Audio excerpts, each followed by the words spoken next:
Welcome to Miami. For the third year in a row, the UFC has stuffed this card to the gills with mouth-watering matchups that make the best card of 2025 here and now. Headlined by a massive featherweight title fight between former champ Alexander Volkanovski and surging superstar Diego Lopes. As per usual, we will be here when all 26 fighters step to the stage to weigh in, and several of the big names going to be joining us live, including Volk, Michael Chandler, and Paddy the Baddy. Without any further ado, let's get this party started. Welcome to the official UFC 314 weigh-in show presented by Stake US. Stake US, America's favorite social casino. Sign up today using the code WEIGHIN. This is Laura Sanko, former champ Chris Weidman, former double champ and Hall of Famer Daniel Cormier, and I'm Dan Hellie. Thanks for joining us for the best card of the year, DC. We do this every time, and today it might be true, but first off, Chris, here you go. Oh, take a you Monaco. Very much. I appreciate Pop that top, my brother. Oh, okay. We in Miami, bitch. Let's go. We in Miami. Hey, come on, Chris. I want to see if Hellie actually drinks it. Ladies and gentlemen, hey, we in Miami. It's a Let's party go. out here. Yes, Hey, let's go. Open up the Monaco. Let's question. get poppin'. I have a I'm question. not drinking that. Can I just get a cut of whatever you're getting paid to drink this Monaco here on set? What do you mean, bro? Oh, really? Why's everybody got it? I don't know. Everybody's got it because it's a great beverage. But yes, This Dan is Hellie, good. yes, Do it I- is the fight card of the year to this point. This is going to be a good one because every year Miami gets like 6 fight cards, and it's quickly becoming one of my favorite cities to go to every single year, dude. We have some fun here, and Usually we're dressed up. I don't know what happened. I don't, dude. I no, like the Miami I Vice literally vibe and tried all to that. wear a linen shirt open all the way down to my belly, but they kind of just were like, Did you have your nipple covers on this? bro, don't bring that up Did I? again. I'm Yeah. trying to go Check that past out. that. So you know, how sometimes you'll do some stuff. Slim. Look Well, at let's not get crazy. Mexico City killed think me. he started the Mexico Ozempic? killed me. No. He must be in the No, first no, week. no. He just Mexico, started. Mexico killed me, bro. I had Mexican Ozempic. yes, the Mexican Ozempic, bro. The Mexican Ozempic is your bathroom Did you in get a sick? toilet, bro. I got so sick, it was crazy. He lost But 15 pounds. I lost 15 pounds. Stop. I swear to God, dude, stop, Laura.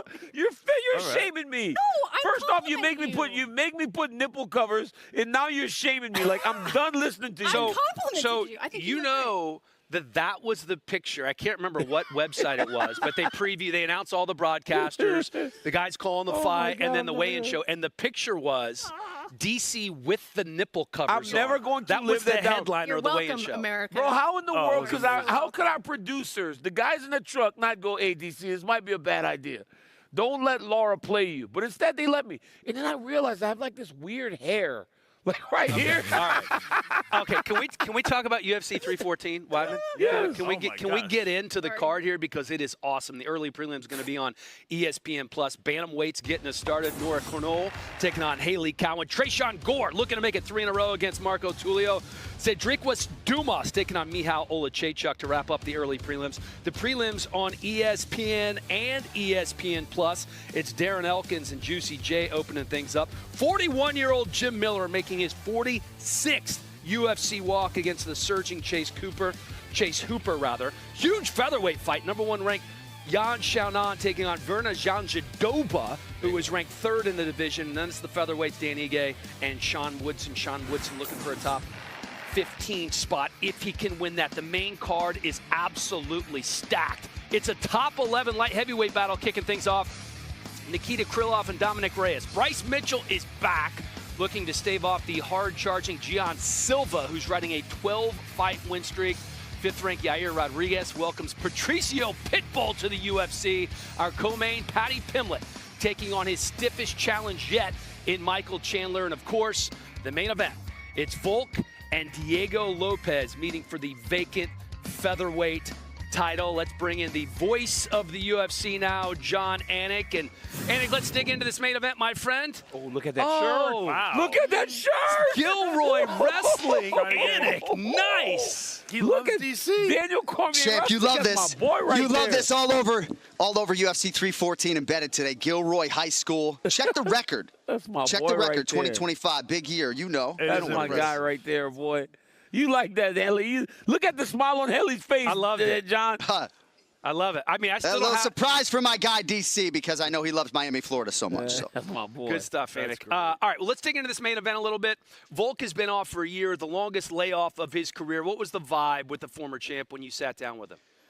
Well, no cheat meals and no alcohol for 16 weeks. And I did text our producer, Zach Candido, yesterday. I don't know that this is necessarily the recipe that is going to produce the desired result. I know he derives a lot of confidence from those decisions. Certainly, he's the leanest he has ever been. I think the issue might just be that he has a young, hungry opponent that is an absolute monster. I can't tell you the extent to which Alexander Volkanovski is going to be able to turn back the clock. Will he be in prime vintage form here on Saturday night? I have no idea. But the hay's in the barn. Hard work has never been an issue. I just think it's a little bit simplistic to say I didn't drink for 16 weeks and now I'm going to go beat this hungry lion, Diego Lopes. I just don't know.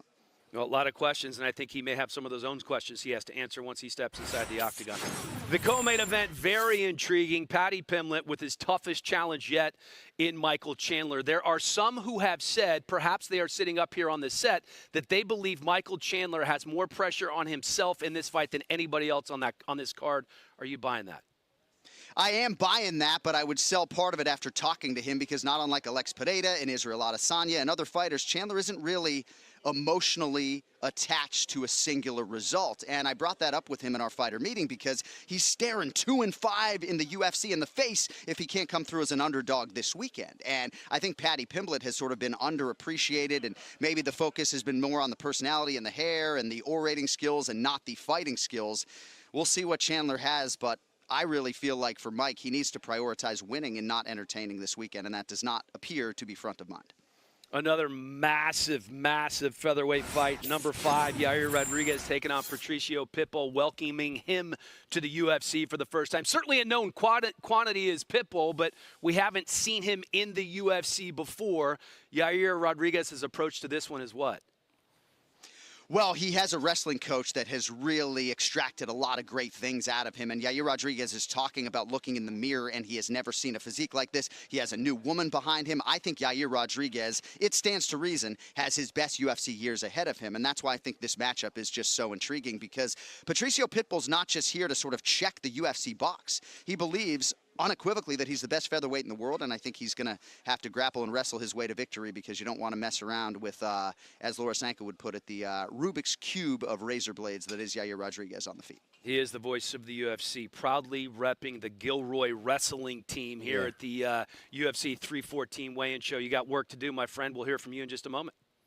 Thank you, guys. Later, Anik. All right, how about that camp for Volk? He started early. It was 16 weeks long. Not a single cheat meal, not a single drop of alcohol. How much are you buying that really makes a difference? You guys have been through this before. Listen, he was known as one of the greatest of all time, and then he goes on a 2-fight losing streak. And so you could either keep doing the same things that got you there, and just take it as, I had a bad night, or you start changing some things. And for him to go 16 weeks without any alcohol, without having one cheat meal dialed in, that's kind of crazy. Typically, we see guys do eight weeks, and not have alcohol and eat relatively healthy. But no cheat meals is kind of crazy. I mean, everyone has a different mindset with this. A lot of it is just like, if some guys could get away with drinking alcohol during camp because they don't think they think it's like, hey, I'm relaxing a little bit, it's okay, and I get back to training. And then other guys don't, they just dial in and they just want to have as many sacrifices as possible to give them that edge going into the fight. So my thing is this. When you are Alexander Volkanovski and you've done as much as he has done, obviously he knows how to become a champion. I always worry when a great champion or someone who's been at the top for a long time starts making drastic changes, because then they're searching. You don't need to search. You know what it takes to become the man. Maybe clean things up a little bit, but you lost to Ilya and Islam twice. Name me a person, Laura, that you would favor to go 3-0 against those opposed to 0-3. Well, that's exactly it. I mean, who is beating those guys? They're arguably number one, maybe even number one and number two pound for pound, right? So it's sort of like, how much do you really need to fix? But I think it's the mentality. It's not the calories of the alcohol. To your point, Chris, lots of people drink alcohol during camp, and it's fine. It's not the calories and the cheat meals. It is knowing that you have done it all and done it for an extended period of time, and that's it. It's all up here. Absolutely. He's also fighting history, not just Diego Lopez, as Alexander Volkanovski. Nobody has ever been knocked out twice and come back and won an undisputed title, which is what he's trying to do right now. Diego Lopez, our first two weigh-in on the official UFC 314 weigh-in show. I mean, talking to Diego Lopez on Wednesday, this guy is so sure, he's so confident, and it's really easy. 145. The official weight for Diego Lopez. Forget that he's only been here for 2 years, and he weighs in that championship weight. And he his looks opponent fine. is This guy has done UFC everything he's needed to do to try to give himself a chance to become a champion. Alexander Volkanovski. One of, if not the greatest featherweight of all time, former champion Alexander Volkanovski. As we just were talking about, a camp where he left no stone unturned. 145. 145 on the dot. And I tell you what, when you look at him this week, he does look different. Yeah. He does look different. He will not put a shirt on to save his life. I saw him yesterday in a jumpsuit. It was wide open in front. Oh, yeah. He said, I'm in Miami, man. I'm looking good right now. You're in Miami. You look that good. All right, next fighter to weigh in this morning, competing in a prelim live on ESPN Plus in the middleweight division, Cedriquis Dumas. Native Floridian, hailing from Pensacola, Florida. Excuse me, Cedriquis Dumas got a shot on season 6 of Dana White's Contender Series. 47 second submission got him the contract. Since then, he's been a little hit and miss, 3-2 in the UFC, but coming off a nice win, looking to build on that momentum. Next fighter to the scale, competing in a featherweight prelim and taking part in his. I'm Darren Elkins, fighting out of Sacramento, California, from Team Alpha Male. Hey DC Chris, you guys know your wrestling. How important do you think my wrestling's gonna be in this fight? You know, for Darren Elkins, wrestling's always important. For Darren Elkins. 155 for Darren Elkins, but I think it's more about his cardio and his wrestling pace. That's what breaks guys down, and he's so tough and durable. I mean, and head movement. Trying not to take as much damage. Does not. Right, In the lightweight division, Chase Hooper.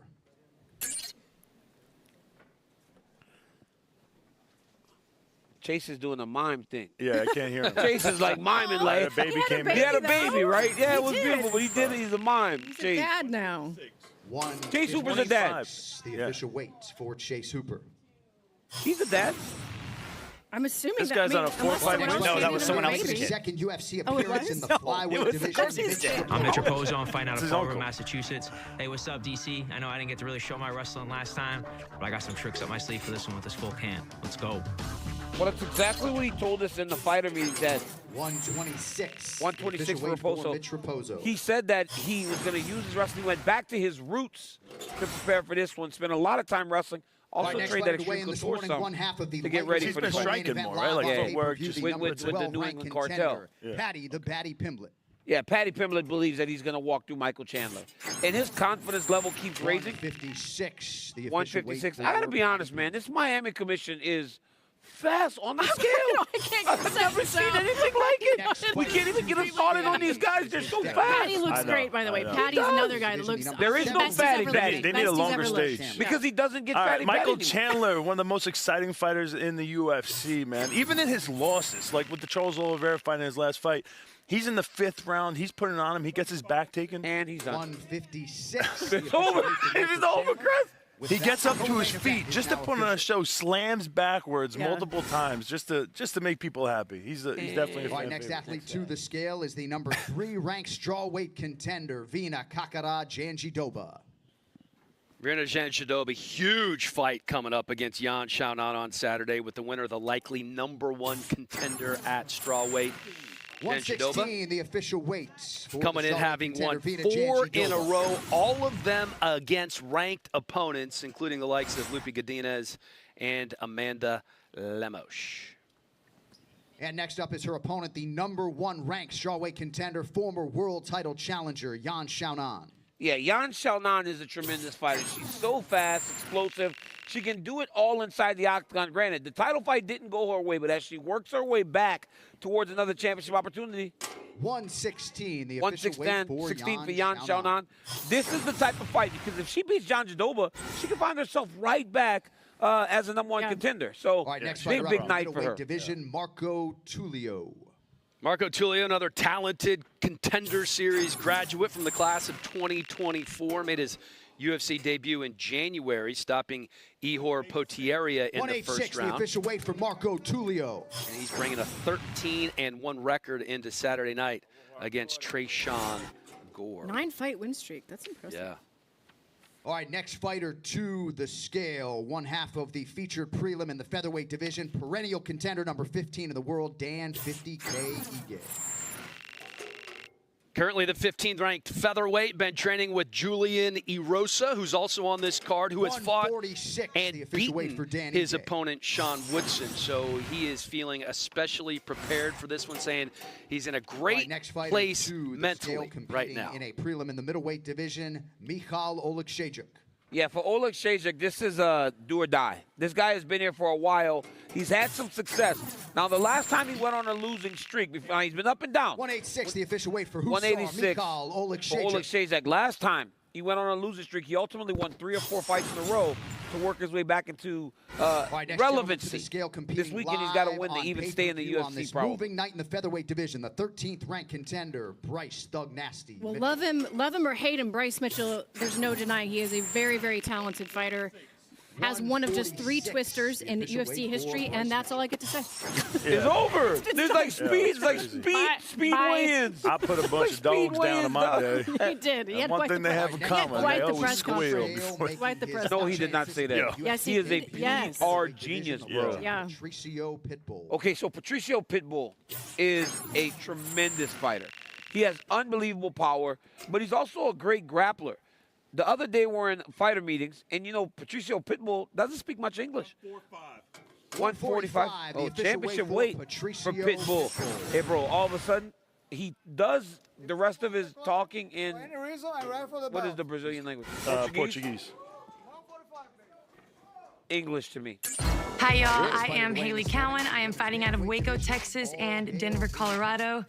Hey, Laura, I talked to you after my fights in Invicta, and I talked to you after my fight on Contenders, and I cannot wait to talk to you after my first UFC victory.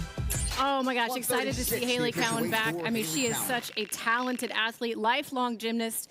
We haven't seen her in quite a while because she broke her leg. She tore her ACL, been dealing with those injuries. The other half of the featured and that's all prelim in the featherweight division live on ESPN. Better Sean the That'll be Michael Johnson. Bro, look. He's 6'2". Yeah, 6'2". He's got the longest arms and longest legs I've ever seen.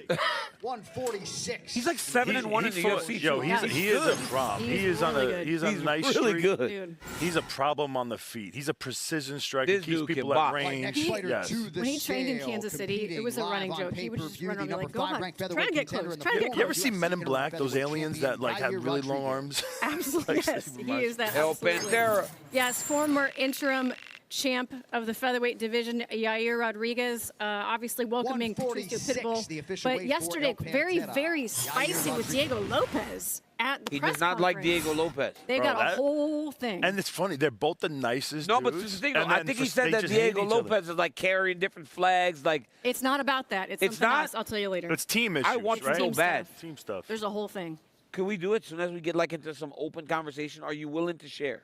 Yeah, I mean, I think it's out there. Okay. It's on Twitter. So you're gonna start drama. Threads. You're just gonna keep the drama going. I actually don't know. So please, Laura, fill me in as soon.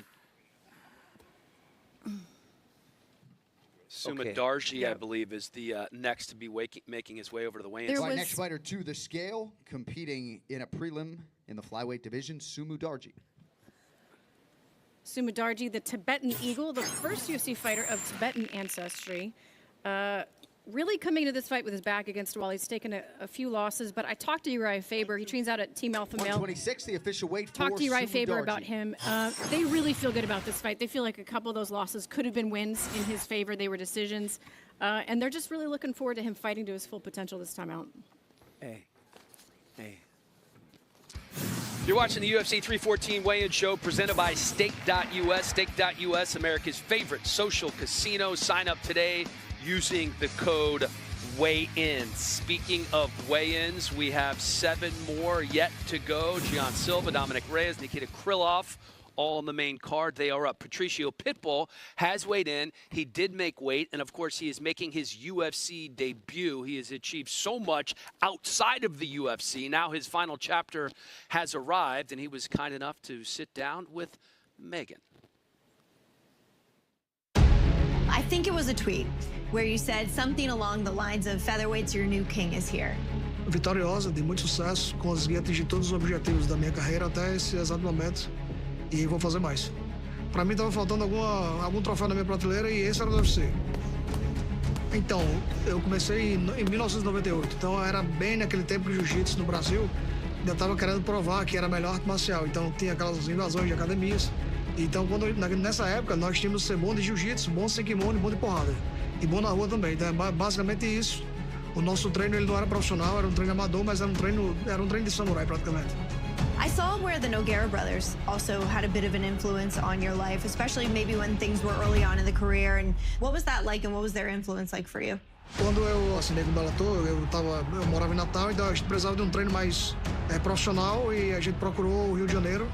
E a academia que eu fui logo foi a Nogueira, porque tinha todos os grandes campeões do Brasil e a gente se identificava bastante, no caso eles serem irmãos. Então para nós foi uma época boa. Foi lá que a gente também conheceu o Capitão Amaro, assim, que até hoje a gente treina com ele. Então, boas experiências trouxeram bons resultados pra gente. I saw where you said maybe it was the UFC or retire. Is that accurate? Yes. What made you feel like that? Porque eu já atingi todos os meus objetivos, então para mim não fazia mais sentido continuar lutando. Eu não estava lutando mais pelo dinheiro, né? Graças a Deus e a minha carreira vitoriosa, a gente conseguiu atingir um número muito bom de valores nas organizações onde eu passei, mas Dana White said it just took a phone call. Is that true? I mean, how would you break down how you actually got signed and became a part of this UFC roster? Sim, foi verdade. Ele, na verdade, você estava nos oferecendo muitos lutadores, mas não tinha assinado o contrato.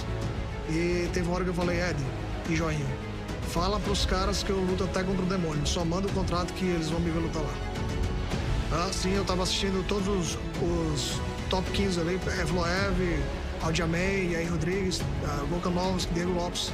Todos esses caras eu tava assistindo de perto porque eu sabia que podia chegar uma oferta de uma luta bem próxima e eu tinha que estar pronto para algum deles. For those fans who have maybe not seen your mixed martial arts journey thus far, what can they expect from you and your fighting style? They're gonna see the best featherweight on the planet in action, and the most complete featherweight on the planet. I want the title. My will is go there and take the title.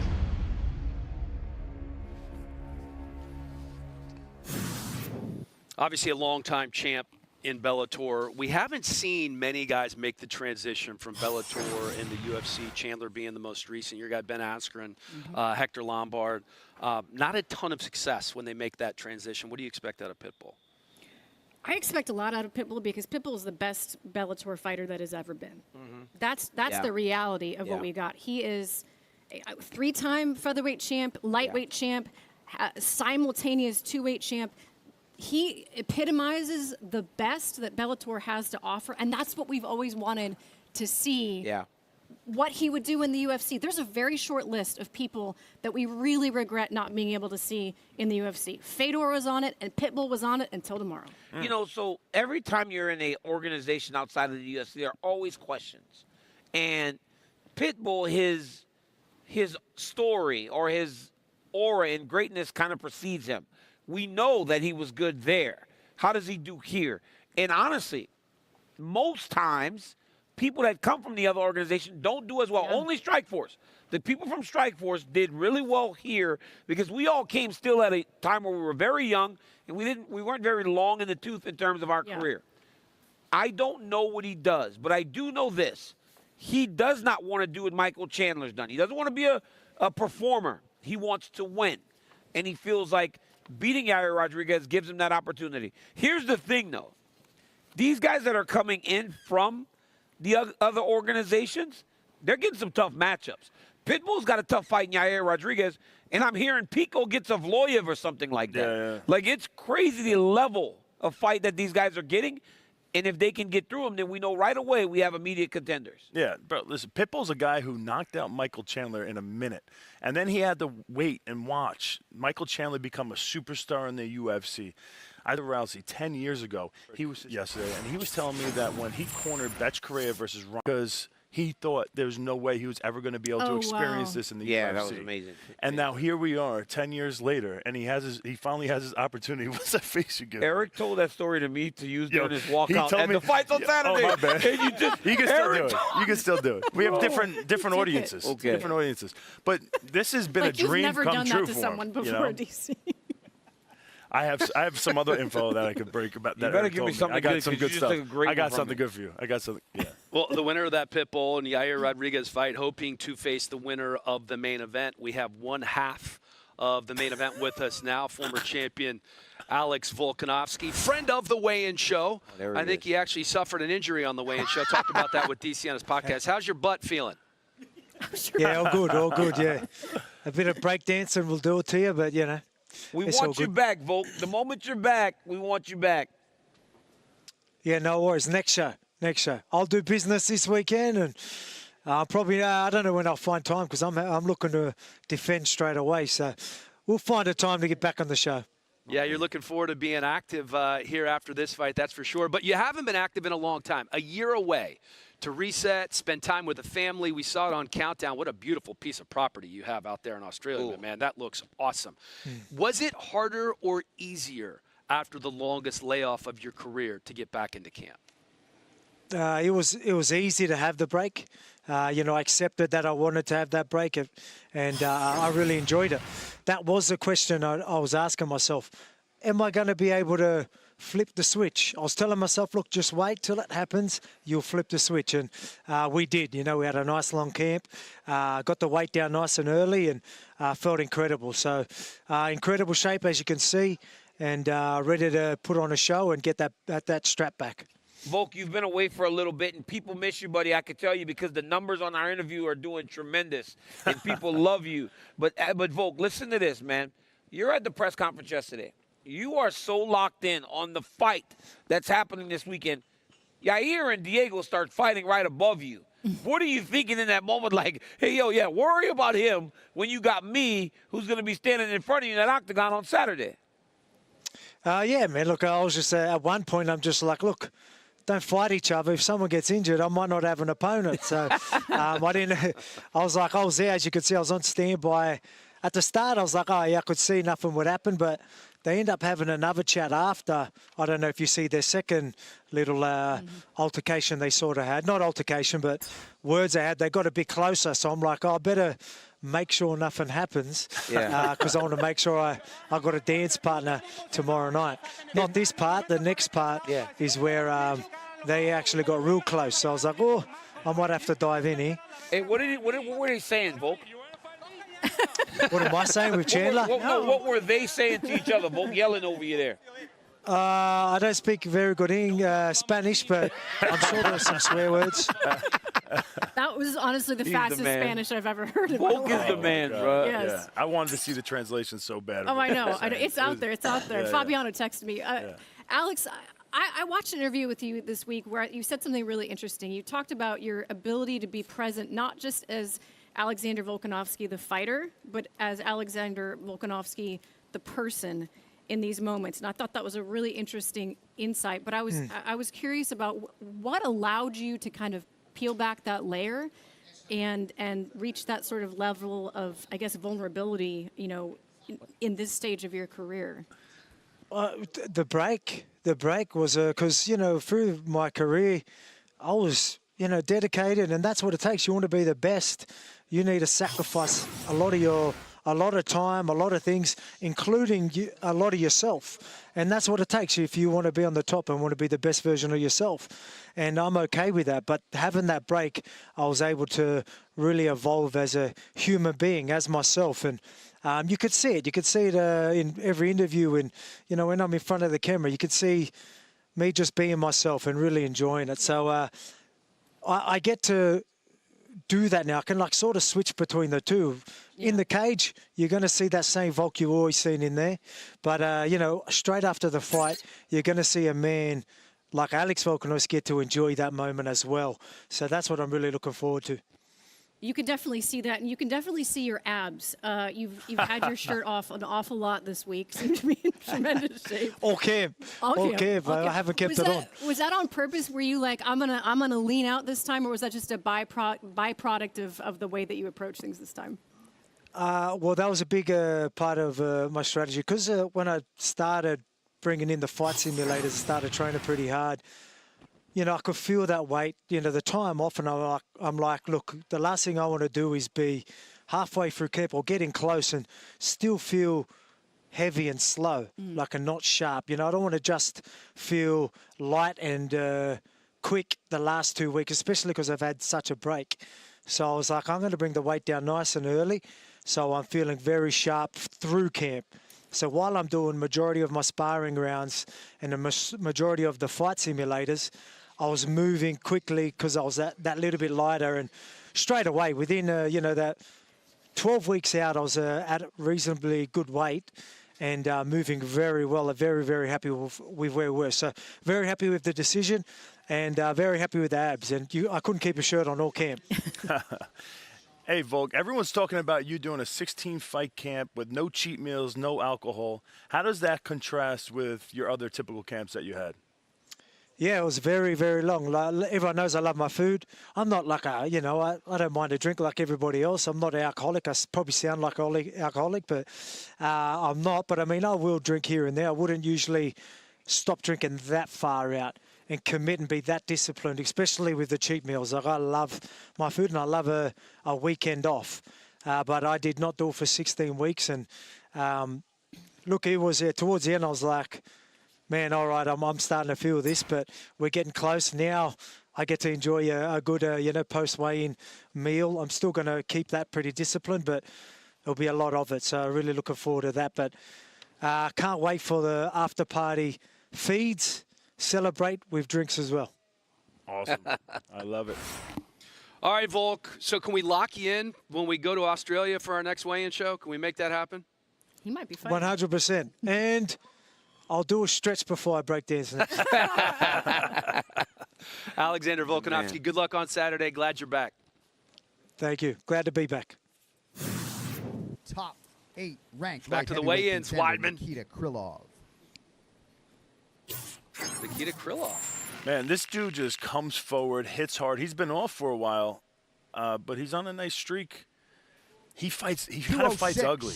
You know, the official weight for Nikita Krylov. He's dangerous everywhere, but he fights ugly. Like, he creates an ugly fight. I think that's where he thrives. And then in contrast, you got Dominic Reyes, who he likes to fight pretty. So it's gonna be interesting to see who's. I have that flipped. Oh, really?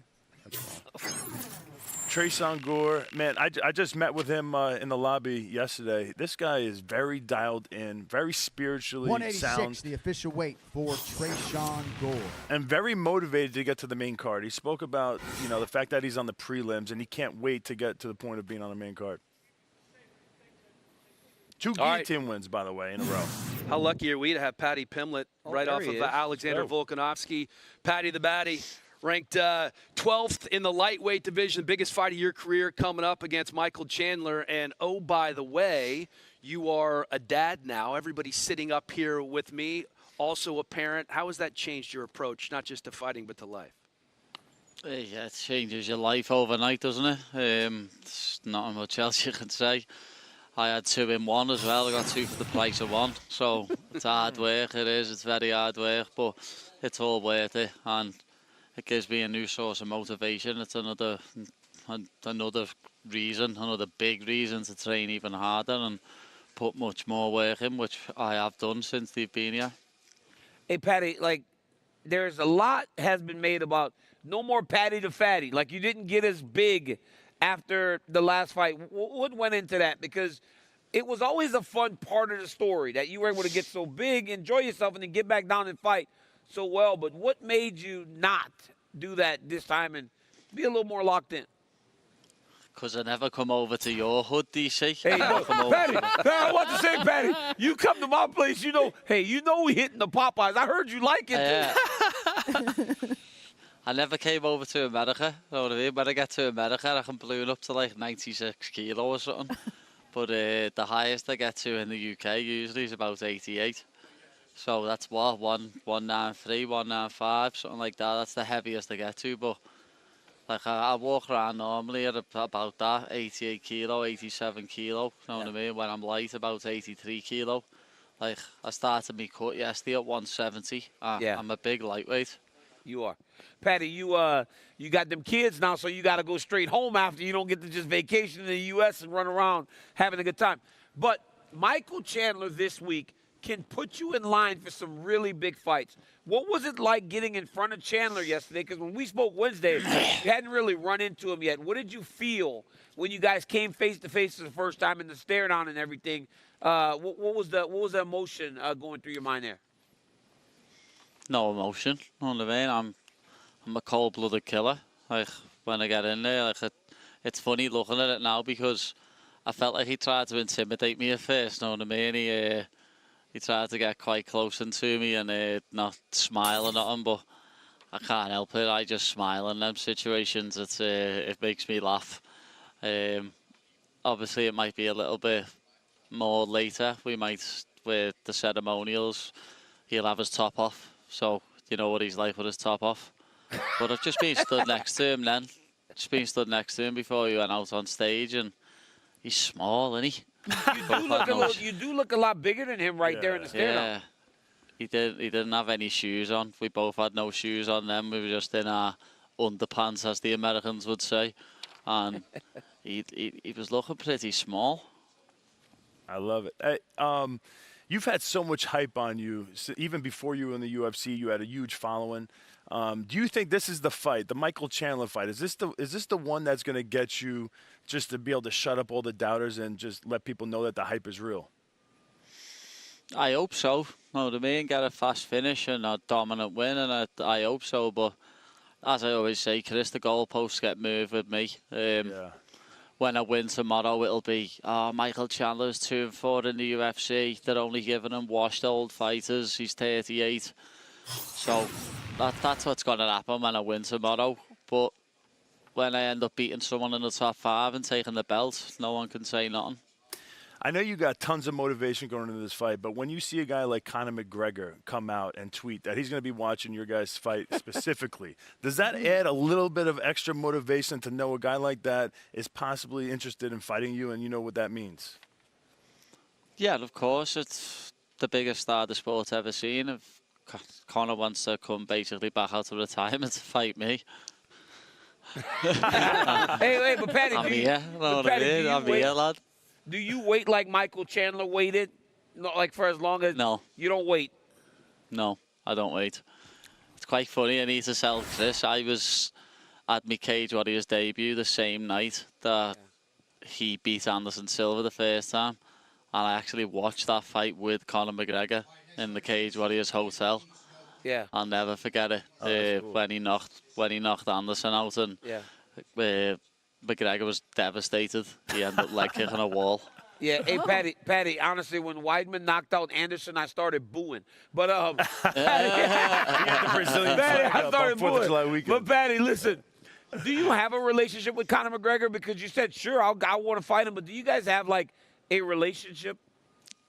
No, we don't have a relationship. Like, I've been to his pub in Ireland and enjoyed the food there, and he got the bill for me and Molly when we were there for one of our coaches' birthdays.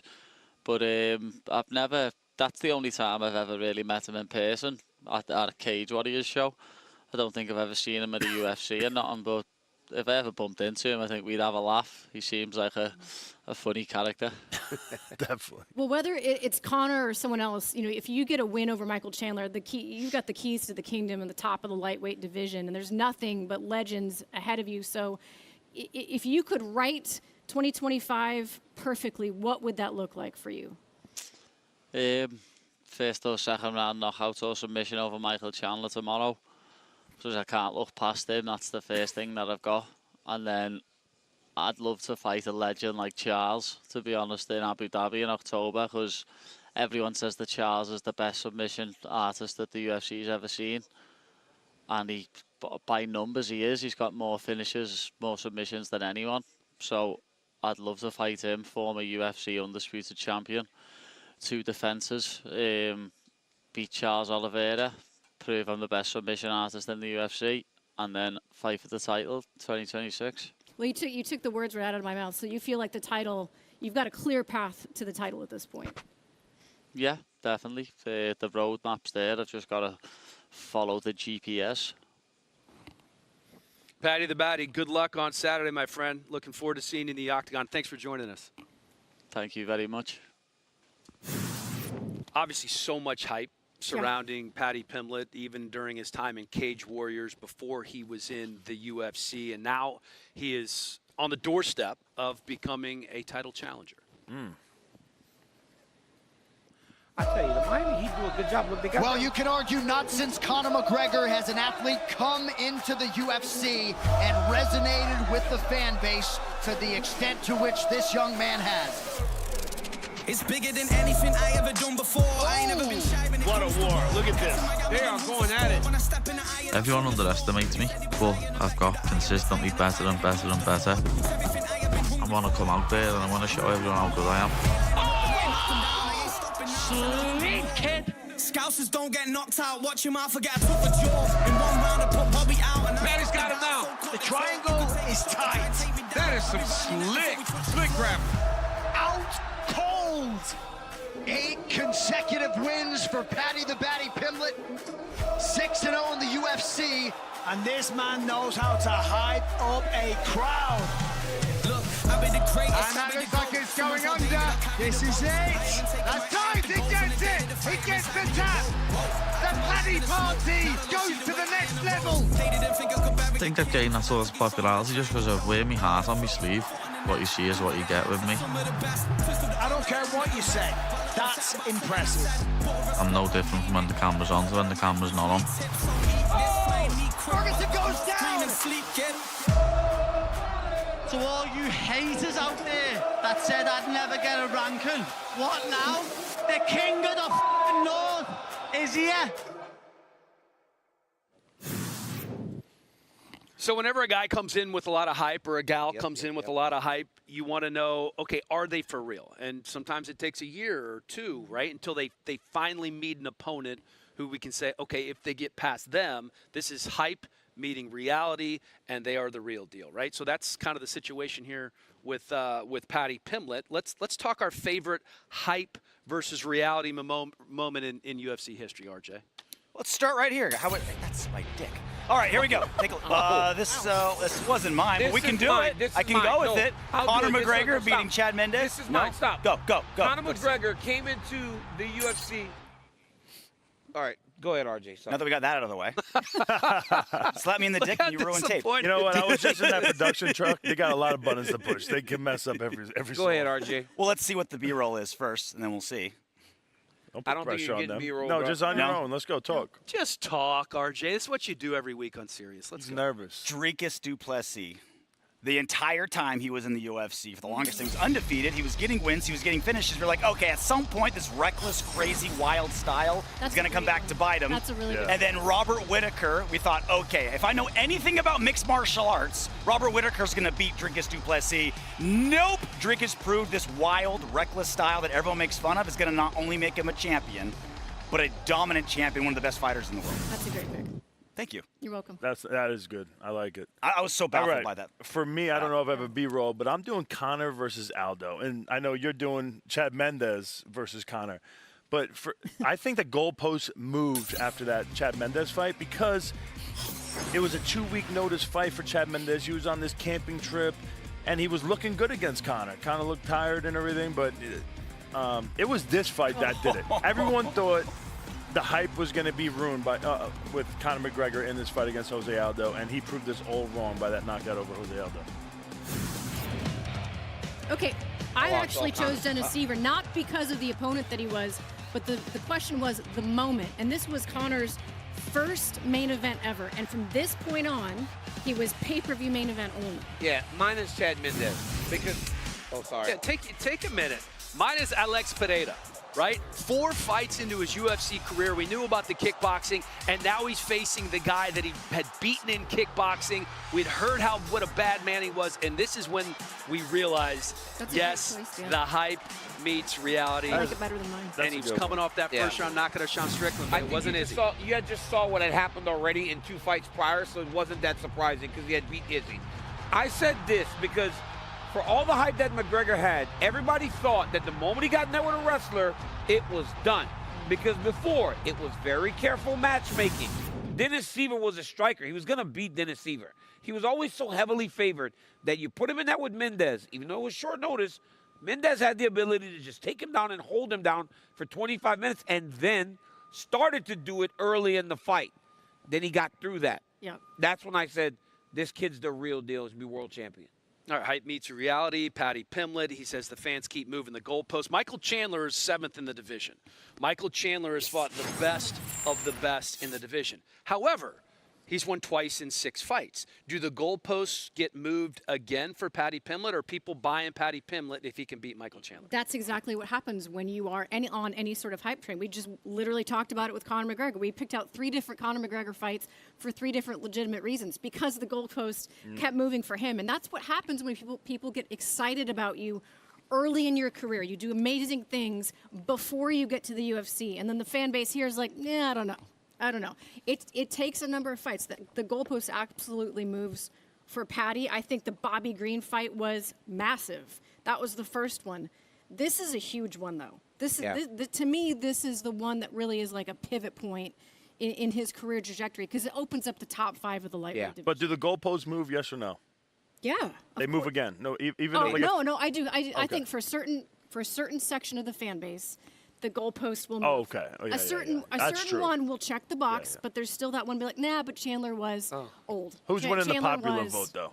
Fans don't want to be. I think this is the one. I think this is the one that they can't. You can't argue with it anymore. Yeah, fans don't want to be told what to like. Yeah. And if we go, this kid Paddy Pimblett's really good, and the moment he starts to walk, we're like, he's this champion, he's this champion, and then the hype starts to follow him. The fans go, well, I didn't decide this. Fans want to be smarter than the people on the know. That's why Roman Reigns never was the man until he said, I don't care about what you guys think. Don't want to be told what to do. Paddy Pimblett, though, because of all the hype that he's had, he's won fights. And if they didn't move the goalposts, the King Green fight would have done enough because of what King Green did to Jamila and Grant Dawson. Didn't matter, though, because it was him. If he beats Michael Chandler, it still won't matter. Because unless he beats Michael Chandler better than Charles Oliveira beat Michael Chandler. That's how the goalpost will move for him. Because not only will a win do, it needs to be a win in the right type of way if he wants the credit for it. Because you're right, Lord, they'll say Chandler's old. But if he finishes him, they'll have nothing else to say. So what is the right type of way? Is it a finish? Does it have to be a knockout? A finish. A submission? No, a finish. If he finishes him. If it's a Jared Gordon win, it's not. Yes. That's going to make him, it's going to go worse. We have to give Chandler more credit than Jared Gordon. No, Chandler even said it. The style of win. No, Chandler even said it. Chandler goes, he lost to Jared Gordon. He lost. Yeah, 100%. No, the last memory that they had of Michael Chandler is that Charles Oliveira beat him up. But he hurt Charles Oliveira in round 5. He stood up and he threw him backwards. That's still a good memory.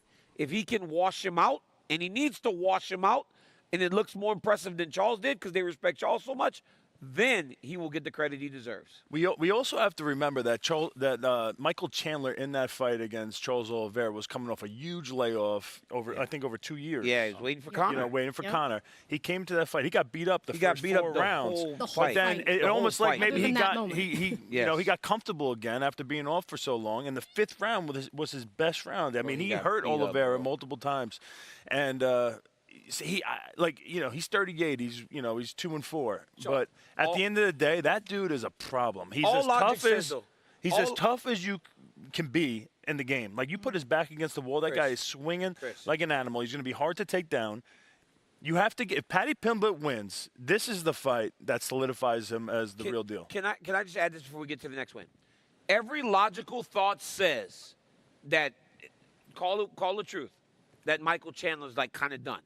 Because he didn't have many moments against Du Bronx. He got beat up. He hurt him in the 5th round. and he was able to do that thing where he flew backwards. But outside of that, Charles Oliveira actually beat him up. And I like Mike, and Mike is the man. Yeah. But it's like you watch that fight, and then the fight before that, before that, Dustin Poirier submitted him, right? So if you're thinking logically, you're like, well, maybe it's about over, and nobody wants to admit that. So if Paddy Pimblett can show it's over, because the only time it's over for a fighter that's aging is when a young guy beats you up and you go, yeah, he's done. He finishes. He gets finished. Yeah. Michael Chandler's in a tough spot. You cannot lose to the next generation, when in your generation you've been so closely tied to the absolute best. Just the second time in his career that he's kind of been punching down in the rankings. Tony Ferguson, the only other fighter who wasn't ranked higher than Chandler.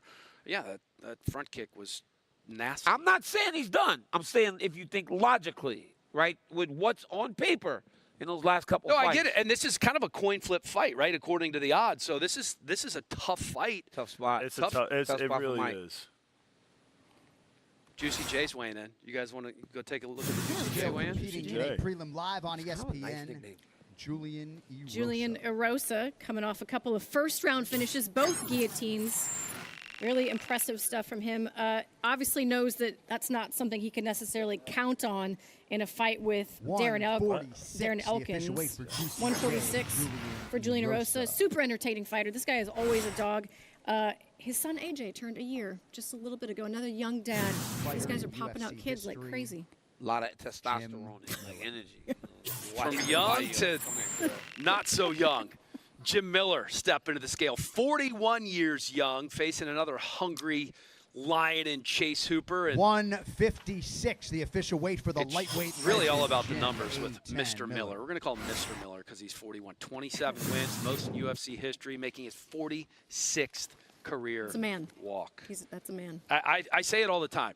You appreciate longevity as you get older. Longevity in everything. Longevity in sport, longevity in career. DC doesn't, but I'm not doing this no more, man. Y'all not drawing me into this again because I like Jim, and y'all keep doing this shit to me. I wasn't even going to go. I know where you were going. You know, sometimes it's not all about you. Can we just focus on Jim Miller for a minute? Go ahead. Yeah, go ahead. Enjoy yourself. No, I was done. I was done. He's like, damn. Have fun. They called me on my book. Hey, look. Have fun, and we won't give you anything else to build on, and you'll sit here drowning. I'm not drowning. You trying to find something to say about Jim Miller. Your fucking nose is like barely over the water. You're like, hold on. Let me look at my notes. Drowning. That's funny. You know what he did say? He did say he wanted 5 more fights at 41. How feasible is that? But he did admit, though, he goes, it's hard, man. He goes, I say it, and he goes, but it's hard. 5 is a lot. That's a long time. But he does want to be in front of big crowds. That's the 2 one to 3 thing. years. 2 years. Yeah. Minimum 2 years. At minimum. And then you have to win. And also, no, they'll let him get to 50. He can lose them all. Yeah. The problem is, like, he can win, but then he can also have those nights like King Green did to him. Yeah. Like, that was bad. Yeah, that was. Then that gets hard to watch. Yeah. I know. And when you've got a family at home watching that, The only he one was that's on a streak not too long ago, though, right? Yeah. The only one that's hard to watch every time is Darren Elkins. yes. Every time. Oh, gosh. All right, let's talk legacy-defining fights because for Alexander Volkanovski to come back and regain the title, you mentioned it. He's one of the best. I don't think just in the division. He's one of the best UFC fighters of all time is Alexander Volkanovski. But this is going to add to his legacy if he can get the belt for a second time, right? So let's talk legacy-defining fights for different fighters, different moments in their career. I'll kick things off. I'm starting at UFC 283 with Jamal Hill against Glover Teixeira. Jamal Hill coming off the Contender Series.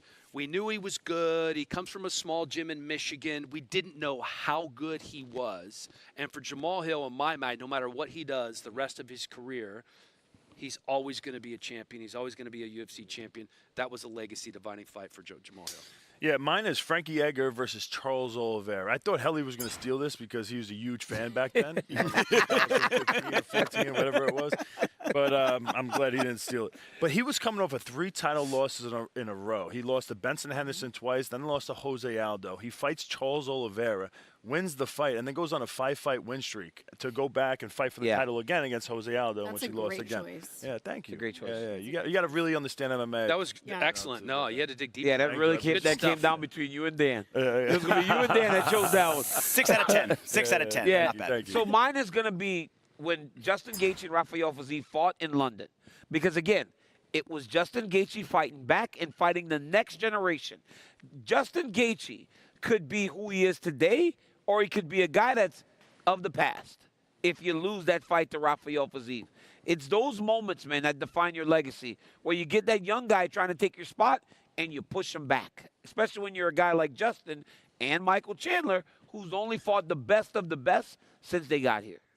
I feel like mine is something that Dan would pick. It's very, very new. It's Tell me. Noob alert. It's like last weekend. But I just bear with me a second, because I actually think that John Jones versus Cyril Gane was more legacy defining than we realize. That's this is off brand for you. I know this it is off brand I for know you. it is. It's very off brand for me. Wow. All right. All right, next fighter to the It's scale. so bad that He'll they're kick like, off Laura, the main stop. card. Go to a weigh-in. Go to a weigh-in. That was the dumbest thing you've ever said. 11-ranked contender, the Devastator, Dominic Reyes. Dominic Reyes now on a 2-fight knockout streak. And for the first time in a long time, no injuries to deal with. It just really feels like he has got 206. momentum in the bag. For Dominic 206 Reyes. on the dot. You know, he talked a lot about riding that wave of momentum this week, too. Got married recently, so His whole confidence is different. he's just different. He was walking around like And sad before. if you can now? marry that with knowing that you can compete with literally anyone on your best night, the best in the world on your Do you on your remember the best night? confidence He was had carrying going into the, resentment. He was carrying resentment because of the way the Jones thing went. Yeah, well, do you remember the Hard not confidence to. he It had would be going into so that hard John not to. Jones fight? Yeah, he's got back. Because he fought me right before. Yeah. And I gave him the confidence that he needed to go out there. I thought he won the fight. What a great guy. I mean, And then I don't John think I've ever Jones got had credit that for that. legacy-defining fight against Cyril Gane. Oh, Laura. We're trying to move past speak. it. I think they wanted you to move on. You think that's newbie? Mine happened like 45 minutes ago. Magomed Ankalaev, Alex Pereira. Because Magomed Ankalaev, who's undefeated, we think he's so good, we think he could be something special, but just couldn't get that fight with Alex Pereira. Finally did, and it's a twofer, because you're always wondering how's Alex going to do against a wrestler. He defended all 12 takedowns, but that's all he did.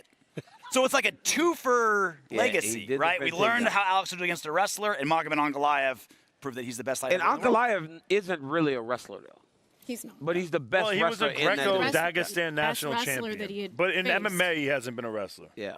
Well, I don't think he was a Greco-Dagestan national Yeah, champion. he was. He was. We do have a Greco-Roman? Yeah. That doesn't another work in fighter MMA. who's going to be on this card on deck right now. Kindly joining us for an interview. It is Bryce Mitchell taking on Gian Silva on the main card. Bryce, obviously more noise than ever before surrounding your return to the octagon. Has that made anything different in terms of the preparation for this fight for you? I would have to say I did train a little bit harder. I was extra motivated. I was pissed off by all the negative things that he said about me. I didn't have Chris Weidman there to help me cut weight this time. Last fight, last fight, Chris was helping me cut weight. Where were you at this time, big brother? Bro, I'm sorry, man. I came in late. Oh, so How was it? How was the Well, weight you cut started for you? early, man. You had a very long career, a very successful career. If I do half the things that you did, I would be highly satisfied. So congratulations on all the wonderful things you've done, brother. Thank and I you, love brother. I appreciate Chris, that, so man. you're Love you showing too. favoritism. I got favoritism towards Okay. Bryce Mitchell. You're not supposed to do that in this 100%. job, but Yeah. okay. No, I'm not a commentator. At least he's honest. Bryce, could you maybe help him with this TV thing? We'd like him to be a little better. When my TV stops working, I punch it. That's great. We should have Bryce I got on bad the show. internet. Oh, yeah. We should have Bryce with an open mic for an hour. Bryce, like, you think you would do good in this role, like sitting doing broadcasting for an hour? And because I believe you're just a PR genius. That's my opinion of you. Y'all would have to tell me when to shut up, but other than that, I do would do that. great. I would absolutely love that. Hey, Bryce. Yeah, I don't know you would. You wouldn't have a problem doing that, so I think it'd be great. Bryce, you fight Silva tomorrow. You said he annoys you. You said you train harder. Yesterday, you guys do the press conference. How was that? How was it standing face to face with him, knowing that you're very short time from getting to do something about a guy that's annoyed you? I absolutely love the press conference. I feel like the Holy Spirit was speaking through me. And with my eyes, I conveyed the message that I'm ready to die and I'm ready to kill. And I said everything that I needed to in that face-off with my eyes alone. Hey, Bryce, you're like staring through him, and then he kind of flinches at you, but you don't react or respond at all. Like, you think he was a bit surprised that he's trying to play it up, and you're as serious, like you look like you want to kill him. He couldn't possibly make me react. There is absolutely nothing that man could do to instill any bit of fear into me. I have the Holy Spirit of the Lord, and fear's not an option. I'm coming to fight him with the full force of Lord inside my heart. The true Lord. I love it. Hey, everyone sees with this kid, his knockout ability, all of his quick knockouts that he has over everybody.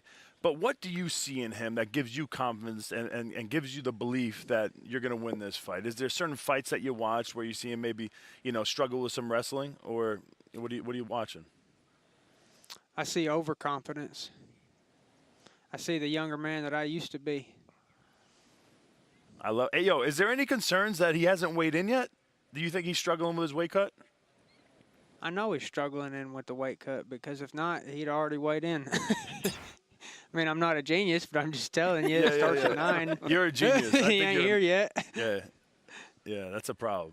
That's a problem. That's a problem. Yeah. At the very least, his clock is an hour off at the very least. These guys are trying to get in my head right now. I got DC filming me. I got I'm going to send this to the producers. They're pointing at the camera. I'm looking at the damn camera. What the hell is going on? Bryce, this is my man crazy. Bryce. Let me talk to him. No, I swear I'm going to send this to the producers, and they're going to put it on video. You're going to see what our producer, stage manager, is doing to Chris. And Chris is actively trying not to look at the camera. I am looking at the damn camera. Stop pointing at it. I know. I can see the red light. I got 3 screens in front of me, and I'm actively doing the same thing. I look like I'm fidgeting up here. I just don't know where to look. Yeah. You're doing great. Yo, I have one more I'm actually supposed to look straight, but then I can't see y'all, so I'm like looking everywhere. Yo, and then I look crazy. No, and then I sound crazy because of the stuff I say. Trust me, I do a good job of making you look better. That's what I'm here for. I make all these. That's why I love you in the room with me at all times. My man, I'm always here for you. I might be better looking though. I think, maybe. That's the only stupid thing I've ever heard you say. I love it. Yo, let me ask you, during that press conference, the whole dog thing, I put down many dogs in my day, and the last thing they do was squeal. Is that something you come up with, before the press conference, or does that just hit you in the moment? And that is PR genius right there.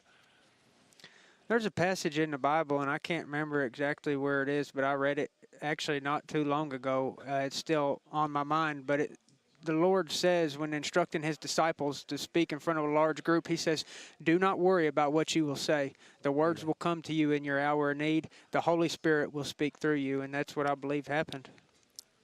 I love it. Chris, ignore him. Yeah, ignore Zach. I'm not saying it. These guys want me to say things just to get you Ignore in trouble, Zach. and I'm not going to do it. I'm a fan of Bryce. Bryce, obviously, you've been a lightning rod in the past couple of months. How have you kind of come to terms with maybe a section of people having these negative opinions about you? And does it make you want to be defensive about stuff whenever you have a platform, whenever you're on camera like this, or have you kind of figured out where to put that in your head, I guess? I think if I just do a better job of explaining myself thoroughly, people will realize pretty quick that I don't have hate in my heart, and I can always be more compassionate when talking to people and more understanding, and so I think that's going to happen in the future, and I think after a while everybody will forget about not liking me because I try to be a likable person. What do you want your message to be? Like, if you win on Saturday, they're going to hand you a mic. What do you want your platform to be like moving forward? Well, I can't ruin the surprise. We don't know what she said. We don't know what she I said, think Bryce. he said he can't tell you right now. I can't ruin the surprise. Okay. I got you. But it will be good, and it will not be words of my own. I will say some words greater than my own. Perfect. Thank you, Bryce.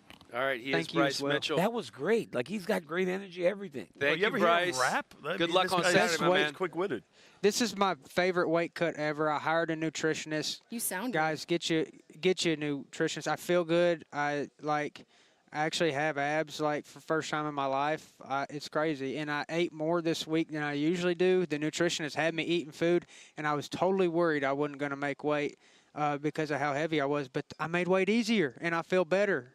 And anyways, God bless y'all, and thank you for having me. Could you send that nutritionist DC's way? He could use it.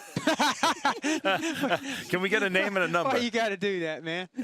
Last time I was in the gym with DC, he beat me up, dude. I really don't want him to Bryce, do that again. Bryce, and I still could beat Dan Haley. Hey, Bryce, I could beat Haley. He's just mad because he just doesn't know what he's doing. He's literally Hey, but got you know what you can't do, DC? What's that? Remember, I jumped the cage and ran out. You can't catch me. No, I can't catch you, but I can beat up Haley. As long as I can beat Haley, I'm fine in this world. Yeah, There's one dude I can whip. You can beat me up, but I can beat you in golf. I can beat you in basketball. Anything outside of the octagon, you're not winning. You can beat me in basketball. 100%. I am black, Dan. Thank you, Bryce. Later, Bryce. Good luck, brother. See you, buddy. Good luck on Saturday. God bless y'all, and thank you so much. The scale competing in a prelim live on ESPN Plus in the women's bantamweight All division. right, Nora Cornol, the 35-year-old from France, facing Haley Cowan in the curtain jerker tomorrow, going behind the curtain here. So perhaps some issues with her weigh-in. She's coming in with a 2-1 record in the UFC, with her only loss by split decision to Jacqueline Cavalcanti last September. And she is getting right down to the bare bones here. It's going to be tight. Coming in the number 13th ranked bantamweight in the UFC, obviously known for striking in her Muay Thai base. Doesn't wrestle a whole lot, but she does have solid jiu-jitsu. This is going to be close.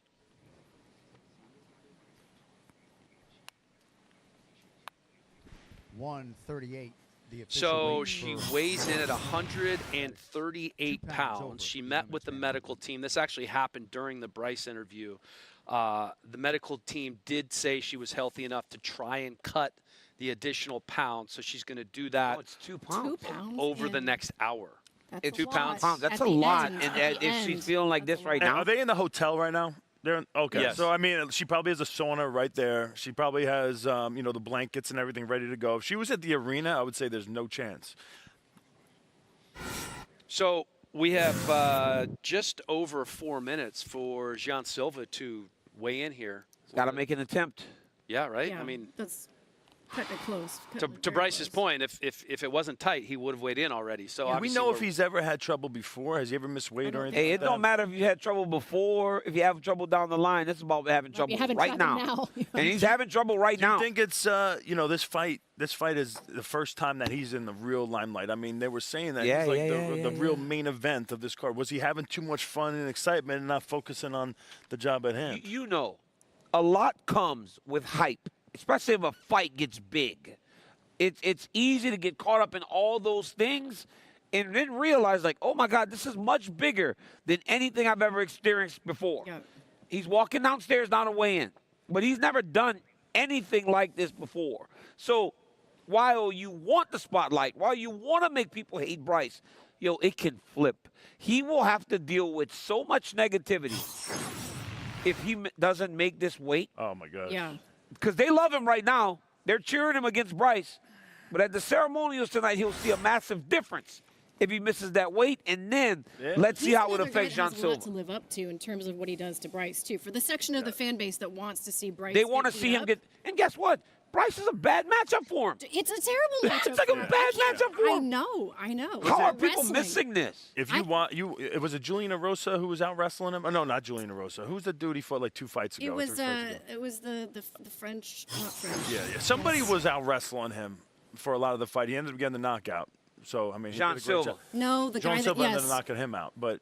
He was losing with the wrestling for sure. I'm looking it up. And the guy's not Bryce Mitchell's the point. No, Charles Jourdain. Yes, Charles Jourdain. French kicks a lot. Well, because if Bryce gets you down, that's the problem. It's not even about his wrestling. It's like if he gets you down, you can't get up. The way he controlled Edson Barbosa was crazy, and Edson's good. And he's tough for every round. He's not going to stop. And here's the difference. Here's the difference in these two. All right, we got Jean Silva stepping up. Let's see what this is. Okay, with under 2 minutes to go here. Bryce Mitchell. Our final fighter to weigh in this morning, competing on the pay-per-view main card, the oncoming force in the featherweight division, that's called the DC Silva. So right here, Jean Silva has some options. He can either pick his hand straight up, or he can like put them on. No, I'm just kidding. Oh no, I he's will not yelling. encourage you. feels like He he's seems got it. fine. Yeah. No, he looks like. Hoje vocês estão vendo essa porra. Eu vou bater a porra desse peso, irmão. He's overweight, Eu vou bater a though. porra desse peso. No, he's Bryce not. Mitchell, eu vou te quebrar na porrada. Anybody got a translation? It looks like he's a little over. Where's Fabiano when we need him? 147. Não acabou. Pound Vou over. voltar, vou bater meu peso. 147 for Jean Silva. That Who's is he 1 yelling at? pound over What do you think he's the saying? non-title He's saying limit. the Is he yelling at scale's his wrong. nutritionist?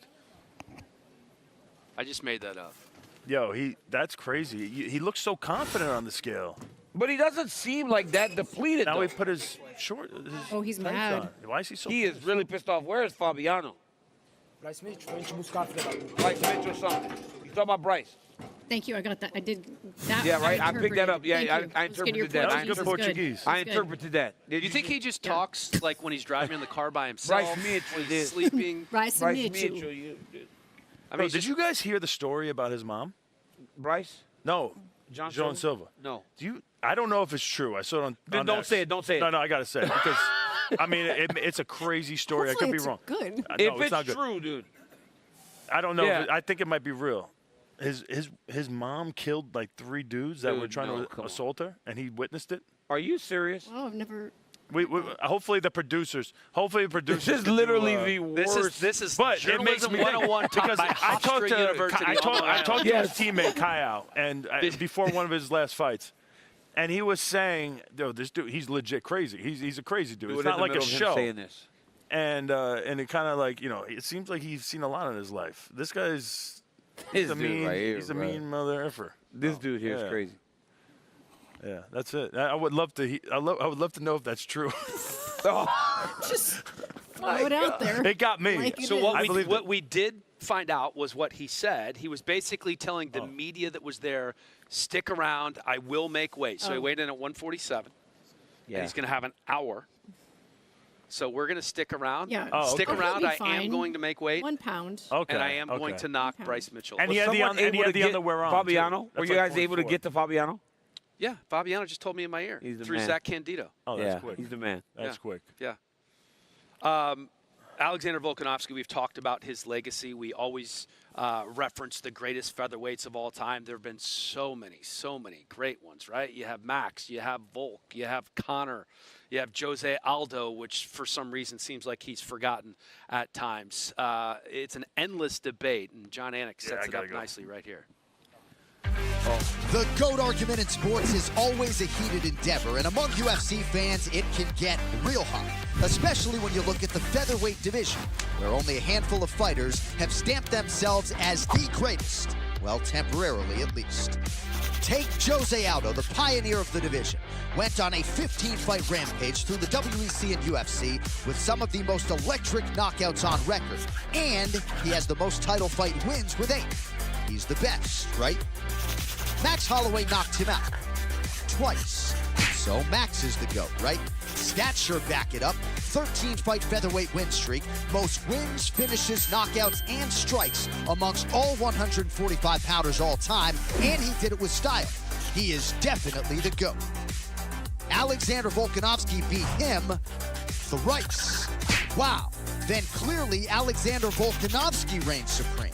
He beat Max and Aldo, won 11 in a row on his route to the top, has the highest strike differential in divisional history, won 6 UFC title fights against the best fighters in the world, and nearly won the UFC lightweight belt. His nickname should probably be the greatest, am I right? Enter Ilia Topuria, who did what no featherweight had ever done, knocked Volkanovski out clean. 10 months later, he became the first and only fighter to knock out Max Holloway. So 2 of the greatest disposed of properly. 16-0 for Topuria, knocking out strikers, submitting grapplers, and let's face it, he's just playing cool, right? El Matador, he's the one, no? Well, he certainly could have been, but he vacated the title and moved up to lightweight. So now it swings back to Volkanovski as he tries to reclaim what was his and cement himself as the featherweight GOAT. To do it, he'll have to slow down the oncoming charge of the freight-trained Brazilian upstart Diego Lopes, who has won 6 of 7, all the while electrifying fight crowds around the world. So will it be the old guard or the new blood making their case? Either way, the GOAT debate, as always, rages on.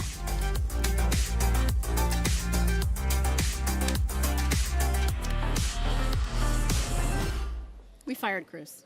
I know. Oh, look, there he is. For his lack of journalistic integrity, I'm not a journalist. That's so bad. That is true. Just a person. Well, you just validated that. All right, DC. They validated it? Top 5 featherweights in UFC history. For me, it doesn't change, right? I don't want, and I don't like how short a memory we have. So I have McGregor at 5, Ilya at number 1, or number 4, sorry, because Topuria had a defense. At number 3, Aldo. I get that Aldo for a lot, many can be considered the greatest. And it's hard to supplant a guy that has that type of history. But these two up top have. Max Holloway was the best. And then Alexander Volkanovski is by far the greatest featherweight we've ever seen. His run was like nothing that we've seen in that division, man. It's truly amazing, yes. Volkanovski for me, and I don't know when someone will pass him. They will have to go on a 4 or 5 year run to be past Alexander Volkanovski. You and I have the exact same list. I don't know if they were going to go to me next, but I'm just really looking at it. Yeah, it is. It is. But the problem is you prefaced it with that you don't want to forget people. Illegally recruits teenage kids. Oh my God! to his Don't do wrestling that. team. You guys don't do that. That is so bad. I don't do that. Are you I doing do not do NIL that. deals with children? Turn that off, man. Stop. Because I was in a court with the California International Federation recently. This is the type of joke that will get me to take this shit down, man. It's too late. It's already there. Live weigh-in show. These people. My list, obviously, exactly like yours, exactly for the same reasons. I know a lot of people, when I say this, I get so much shit for it, honestly. People want Jose Aldo to be the greatest of all time, but the fact is that Max Holloway beat peak Jose Aldo. Yes. And Alexander Volkanovski beat peak Max Holloway 3 times, and the 3rd time was absolutely definitively. That's the list. Yeah. Is it my... What do we have for... Sanko's font. Teams are crimes. Oh, wow. They're bad, Laura. They're not. I'm telling you. Probably are. Some of these guys on the internet, I can't imagine. I'm sure it's bad. It's got to be pretty bad. Yeah, you don't look. I don't look. Yeah. Smart. All right, is it me or Helly? It's you, Weidman. Oh, okay, all right. I go by for the greatest in a weight class, I always keep it at the same criteria, amount of title defenses they have. So for number 5, I have Conor. He has 0 title defenses. Topuria had 1 title defense. Max Holloway had 3 title defenses. Volkanovski had 5 title defenses. And Jose Aldo had 7 title defenses. How do you say number 4 again? Yeah. I love how he says that. I was just thinking that. Why do you say Topuria? That's his name. He's a pure fighter. If you live in Spain or if you live in Italy, that's how you say it, Topuria. Oh my God! He once beat Silva, now he just beats. I mean, wow, they are getting reckless. I guess we could say anything on this show. Yeah, you can. This is unbelievable. If our producers are putting that out there. I cannot wait for the I mean, old we're going to joke. get banned from YouTube. I cannot wait for the old man joke that Dan Helly has. I don't have an old man joke. Bro, he's the not one old about anymore. He got Botox. He's good. 60 years old, bro. Do you think I got Botox? Look at this face. Yeah. It's stuck. Very rarely does a guy look better at 60 than 38. You were horrible at 38, bro. Listen, my son was at the last show when you made all these jokes about being 60. I'm not even 50 yet. Like, this is very unkind. And it hurts the heart. Do you think he just a looks little like bit. he's 50 at least? No. No, he looks. You think he's like a 40-year-old? Yeah, he looks like a man in his 40s. But I as a woman, I'm telling you, I'm in my 40s. Do not Does he look that much younger than like? Do we look like the same age or do I look younger? You look way younger. Men are not men until Dan they looks hit old. 40. What were you asking? I'm 40. So like, does he look You're like finally we're a very man. similar? Dan actually looks like Dan looks younger than you, Chris. You just changed it up, bro. You'll say anything that you think. Yeah, Dan has like a rugged beach boy. He does. Like No, the he's Marlboro he's Man. good looking. Here He's like comes a Helly. California Let's see surfer. this. No. Yep. Collect Social Security. He loves brew juice. Yes, he does love brew juice. He shows up every morning with He brew loves brew juice. juice. Who do you think 100%. in the truck is actually coming up with these? You think it's a group effort, or is this just Candido just using the brain? It's Candido. Bro, It's this guy's Candido. brain is It's going Candido and all the time. Ricci gets involved every now and again. He had so many GFL jokes. Ricci hasn't worked here in 2 Guys, years. can we get in the truck? I'll show you Ricci. That's- So we see the truck. I'll show Cody. you Ricci. I'll show you. If we could show the truck, I'll show you who Ricci is. That's. I know who you're going to point This is out. so That's- disrespectful. I don't think they did their makeup today. That's Cody. They don't have to take that shot, and They they don't do decide what we what shots want. they take. They're powerful. They are. won't go into the trigger. Bro, They're not going to show it. I was just in He's the that face of Nugenics. We just saw Yes. Nugenics commercials the I other day, saw and that. my son goes, Mom, is that the guy you work with? Well, it is. How it did is. you explain? Hey, your mom's like, it's like, he's Oh, like, he knows son, all about erectile dysfunction. you go, son. There's an ED billboard on the way to his school, Hey. and so that got addressed. He goes, Mom, what's ED? So we just, I Hey, his just told him. son, he'll peddle anything. He will peddle anything to you. You're saying that to me? Oh, yeah, you'll peddle anything. Have you started Take a the show swig of that pimping Monaco as you're saying. I don't pimp anything, man. You do Can we pimp play a it. game? Like, we haven't played a game yet. But This is here's the crazy. reason we've been waiting. Here's the reason we've been waiting to play this game. Because once again, just like on the golf course, we discovered you can't help yourself but to cheat. And so here's what you're doing. Oh, You're no, I'm telling your Cassandra to get in the stands. No, you're telling I'm saying, Cassandra. get your, Look, he's nasty Get your to people ass on upstairs. set. No, He's what do you- nasty. She's all about him But like here's what this. she was doing. She What was did she going do? to find the Oh, answer keys my for Wait, she all did her that? games, and she's taking that is pictures. terrible. Bro, that and is she's- dirty. Cassandra, you- and Cormier's she's- phone is taken. You can't look at your I phone. see your I phone. won't look at Texted my you. phone. Open Put it the up. phone down. Put the phone down. Open it up. Oh, I would not cheat. Let me Bro, see are your you text serious? from Cassandra right now. Cassandra didn't text me anything. Hold it up Yo. to the camera. is this Cassandra, is this every I'm show? disgusted by you. That is bad. That you would Cassandra. be a Every part of show. something like that. She knows that. She knows that. She knows. Wow. Thank you, producers. No, Cassandra was on and embedded, so cameramen. now she's trying to get on TV. What? She knew that she would get in trouble for that. Look how guilty she is. trying to get on TV. That's bad, Cassandra. I You're thought trying to get on Hawaiians TV. were honest. She won't. Cassandra, She won't. you're a cheater. do something. I am so embarrassed by you, You can't do Cassandra. that. You're on TV. So Weidman, you've I am obviously embarrassed. played golf with DC before. Yeah. The first time we ever played, I can't believe that. he would hit his tee shot into the woods, and Did he you get would pictures? go with Cassandra and drive ahead of everybody else before they hit to find his ball and then kick he'd it back throw it? out into the Cassandra's in on I it. believe Cassandra that. lets him Hey, do his thing. Cassandra goes, I got pictures of the wrong thing. I didn't even see my phone. All right. I don't believe it. Don't look at your phone again. You already cheated. God. You guys have your whiteboard? I got it. Board's Oh, upside down, God. DC. I cannot believe this guy got the answer key. I don't have the answer key. Yeah, What's you the do. point of We're gonna playing the game play a now? little. How would featherweight I mean, trivia. can I look at my phone in the middle of the game? No. Okay, then fine. All right, you guys ready? It's all Yeah. featherweights. Okay. Who has the most fights in UFC featherweight history? It's been around forever. Hey, can we? Hey, Two are actually acceptable. You just have to pick one of the two. They're Oh, tied with God, I'm 27. wrong, but I'll tell you. All right, let's flip them. Max and Darren Elkins both have 27. Max has just never fought nowhere else. Elkins Max will fought- I break did the record on Max. I had Saturday night. Max. All right, true or false? Volk's 11-fight win streak is the longest in UFC featherweight history. Volk's 11-fight Yes or win no? streak, true or It's called false, true or false. is the longest in UFC featherweight history. Turn him. No, Max at 13. Max, go. bro. Oh, Let's I go. forgot. Every record is Max Holloway in this weight class. Yeah. He gave the answer. The answer I was in pay the piece. attention. Okay. Who was the first ever UFC featherweight champion? First ever UFC featherweight champion. I'm really good at these types of games. Yeah, you Yeah, you are. have the You are answers. pretty good. No, because I'm always good at those. Like, I usually Yeah. do well in these. I'd like to see Cassandra's phone. Jose Aldo. I'm usually pretty good at these.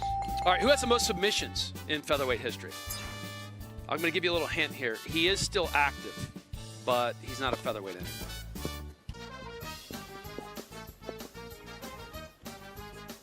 You're cheating. He just got the answer from Helly. Helly, you getting freaking cheat for him? I didn't say anything. Yeah, you did. No, I I didn't. saw him whisper it. It is Charles Oliveira. See? Of Bro, course. that's so dirty. This guy's a cheater. No, because, dude, Charles Oliveira was a featherweight. Who won? I would say he probably has 5 or 6 submissions. Who won the women's inaugural featherweight title? Teammate of mine. Not a division anymore, but who won that one? Ooh. I don't know. Turn him around. Jermaine Durandamy. Yep. GDR She won. beat Holly. Remember Oh, she I beat Holly? And forgot then she beat refused her. to fight Chris Cyborg. That's so weird that you're forgot. getting all these right. In my- Let me I see knew your- these. Show I your knew phone these. right now. I knew these. In No, my I mind, promise. in my Okay. mind, Holly Jermaine won that fight. Durandamy was a teammate of mine. Yeah, okay. Max Holloway won the interim UFC featherweight title in 2016. Who did he beat? For the interim title in 16. Could we have a venue? Could we have a venue? No. The answer is Anthony Pettis. God, I was actually supposed to fight that night. Yeah. Well, and I pulled out of you the probably fight. have the answer in your phone. You just forgot. Yeah, he's now like, you don't wanna I got to pull it get out. one wrong. All right, who was the first fighter to defeat Max Holloway in the UFC? You guys should all get this. All right, turn him. Connor is the answer. I thought it was Dustin. It was not. Yeah, baby.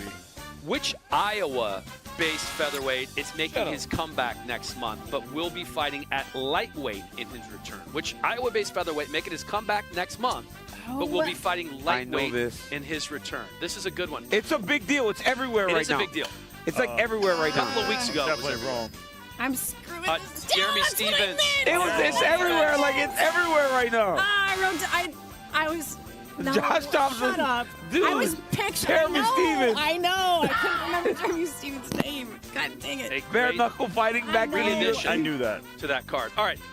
Who won Tough Latin America in 2014 at featherweight? 2014, who was the Tough Latin American champ at featherweight? These are all up my wheelhouse. Turn them. Yeah. Team Rodriguez. Kane, bro. Team Kane. I was one of the coaches. Widely considered the best Bellator fighter of all time, how many times did Pitbull hear and knew as a champion within the Bellator ranks? I don't even know that.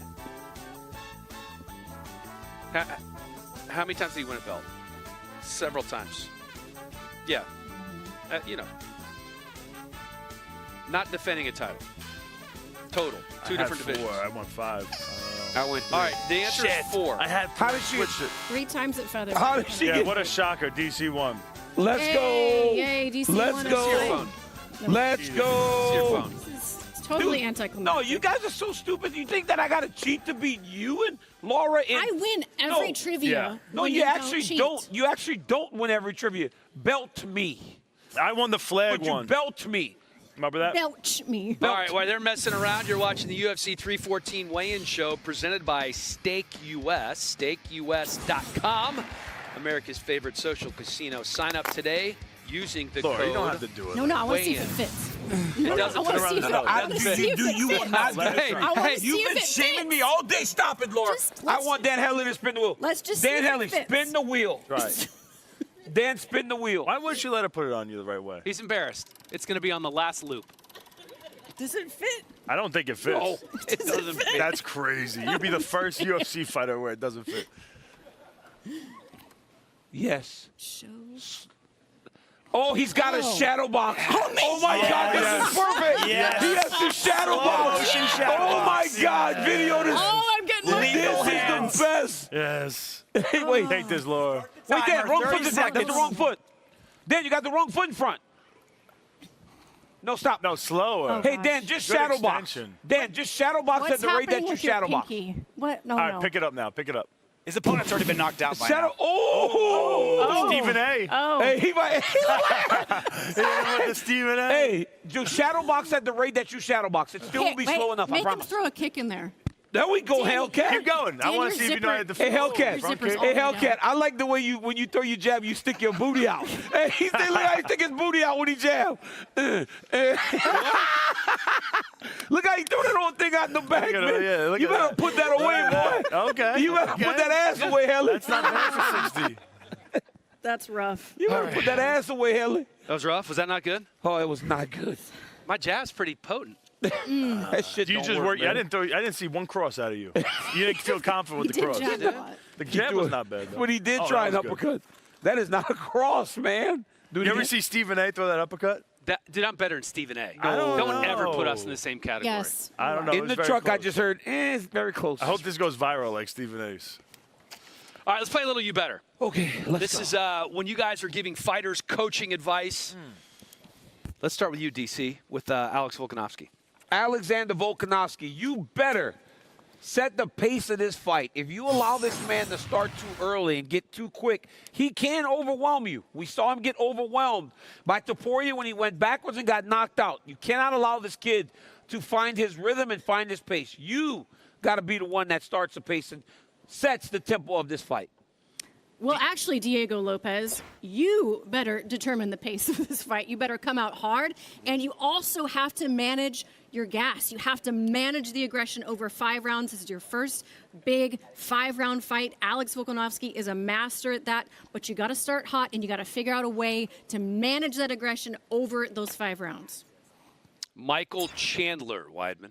Michael Chandler, you better make it your fight. You gotta get inside the pocket and put it on this kid. But also, don't get too engaged with the grappling. So you want to hit him, and move out. Always moving and hitting. The grappling exchanges, I don't care if you get on top of him or you're on bottom. Either way, it's a bad night for you, I think, if you're dealing with Paddy Pimblett's grappling. How about Paddy, DC? Incredible. Paddy Pimblett, you better wear on Michael Chandler. Oh, my God, that was a good one. You coming at me? All right, I'm coming back at you. Hey, sorry, Paddy Pimblett, you better wear on Michael Chandler. Use your size to drag him to the floor. You have said people give Chandler too much credit for his wrestling. You have to prove that. You got to go out there and impose your will on him. Remind him or show him that it's time for a new generation to run this weight class. You have that opportunity. Weidman, Bryce. Bryce Mitchell, man. Who is that? Bro, how'd you even know that did that? It's the best. That's crazy. It's my new whistle. Listen. Let's talk about Bryce Mitchell. Bryce Mitchell. Oh, my Wow, that's a loud cut. It's awesome. Oh, my God. cut. I didn't know that it does that. That's awesome. All right, yeah. Well, Bryce Mitchell's got to stay outside the striking range with Jean Silva and make sure to just make it a long fight, make it dirty, and try to bring this into later rounds because you will get him tired and take advantage. Yeah. Time's up. How do you All do right, this? Gian Silva, Senko. John Silva, you better put... Other side, dude. Why would it seem to you like the lip side would be the one to blow into? All right, that's fun. I like John that. Silva, you Stop, better please. put...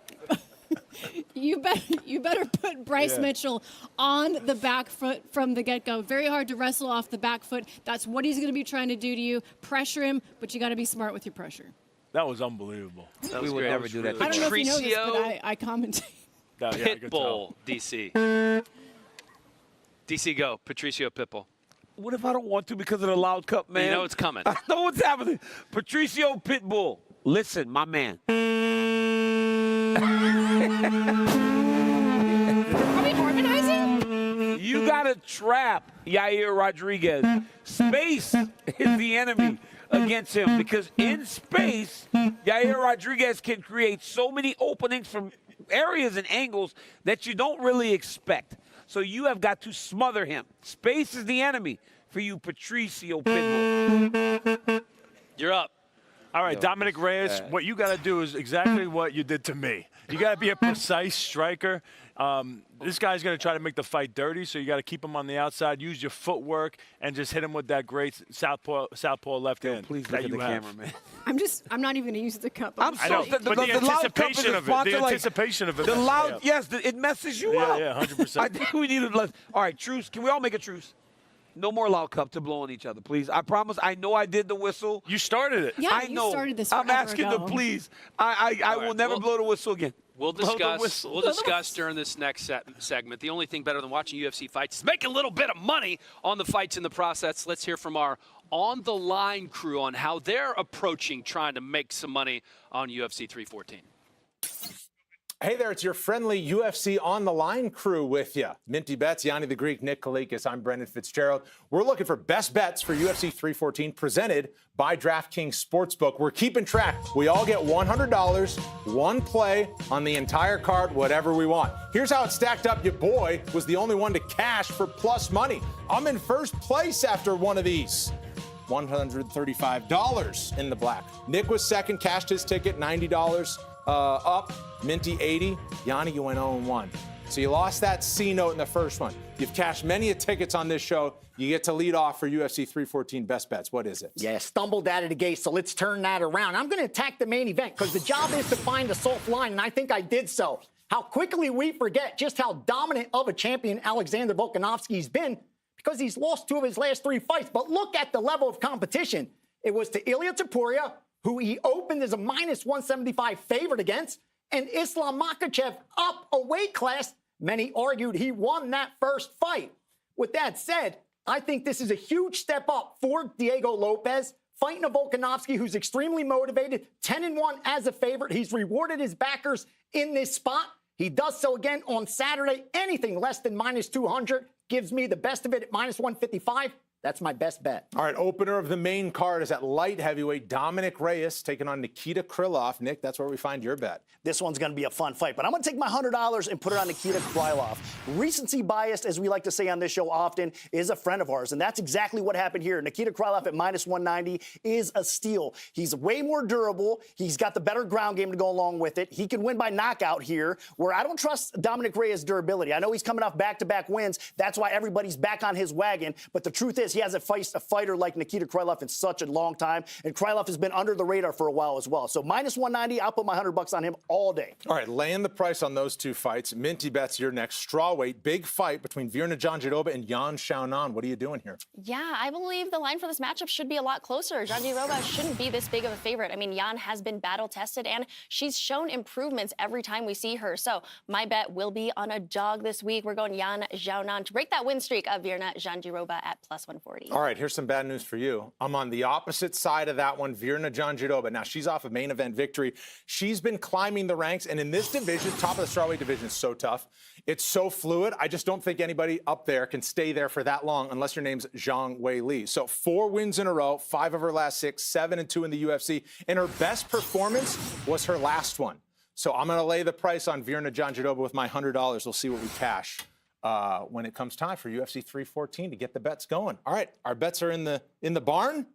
Send it back to you guys. DraftKings Sportsbook, the crown is yours. All right, thanks, Fitzy. Playing a little game here called On the Rebound. No, these aren't new cups that we're wearing. These are clipboards that are going to serve as backboards. Yes, yes. DC, you're going to pick your team. We're going to divide it into 2 teams. Pick your team, and then we're going to watch an example. Okay, I'm going to probably take Dan Haley. That makes sense. Really? The old man who's got experience? I got to carry him. All right, let's show you this on the rebound game. Take a peek at the video. All right, let's go. All right, let's I'm going to take you, Dan. I'll take you. Okay, so Laura and Chris. Let's see how much DC you and have to bounce. So you have to bounce it off. Oh, you got to really throb your hips. Yeah, you got it. It's a hip thrusting motion because this is the weigh-in show. Okay. Oh, she's see what's good. happening here? Sanko, you see this Hey. girl? Yeah, Oh, you I'm can just make it gonna- in any bucket. Dan, don't move. Don't move. So we're going at the same time? Yeah, Yes. I just need you to have good aim. Going at the same time. You have good aim. 30-second countdown clock. Kelly. Most Oh, I'm balls throwing in the you. basket in Get 30 the seconds. move, and I'll just find it. Yep. Hey. Oh, I'm Okay. All right, so Here, get down. You guys understand? Dan. It has to hit. It has to Back hit. up a little bit. Okay. There. Now You guys down. ready? I can't hit Yeah. the chest. All right, here we go. In 3, 2, 1, go. Nope. Yes, take it it did. out. What are you talking? It hit, bro. Everyone in this room. There we go. What are you talking about? The first one hit. You want No, me- it didn't. Do you want Yes, me it lower did. or just right No, here? it's perfect. My bad. Low. Right here. There you go. How long am There I going you to have go. to hold this static squat? Oh, That was Rimmer. close. Don't, not too much, Dan. Let it. There you go. Damn it. Stop.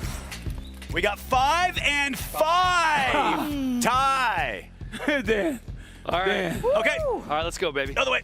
Let's go. Taking him out. We know how Which side? Sanko Fine. is with stick and You ball know what? sports. You know what? If only I had an assistant who could cheat for me right now. The first one counted it. All right, let's get the clock up. All right, in 3, 2, 1, go. Move back. Move back. Not easy. Just hit it. Just hit it. Move. Damn, hit it. Oh, shit. That's too much, Dan. Come on. I'm Hit the sorry. damn thing. You're Dan, like just slow. deflecting it. I'm trying. Slow, Dan, I'm just trying to slow. get you to hit yeah, the board. there you go. There You you gotta get the board closer to the thing. I was. She's Dan, just put bullying it up to some air. Put some air. Okay, come on. Chris, There you help go, me Dan. out. There you go, Dan. Just put some air. 3, Put some 2, air, Dan. Look. 1. Hold on, let me count Laura and Dan, Chris. you saw I give him a little bit of that. I gave him a little bit of that, man. You saw that, Deirdre? I gave him a little bit of that shit, man. It was over. That was good. Once I gave him that, Let's talk a little UFC and airs technique. Once I hit him with that right after. Athletic optimization trusted by the Performance Institute and champion fighters. Air sets a new standard in performance technology. We asked some of the fighters on the card some of their optimal ways to recover from training and the grueling nature of MMA. Let's listen to their thoughts.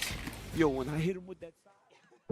Sleep is very important in my recovery. Without a good sleep, you can't really have a good day's training. You need to get a certain amount of hours in of sleep if you want to have a good day training. When I go to training and I haven't slept the night before or had a great night of sleep, it is a nightmare. I'm slow, I'm sluggish, and I'm a step behind. So other methods of recovery is diet. Your diet, hydration, and sleep is everything you need for recovery. Además de dormir bem, eu trato sempre de usar latina de gelo e sauna, massagem também, vou à fisioterapia, sempre busco a melhor recuperação possível para que meu corpo esteja bem. UFC and Airs unite to revolutionize athletic optimization trusted by the Performance Institute and champion fighters. Airs sets a new standard in performance technology.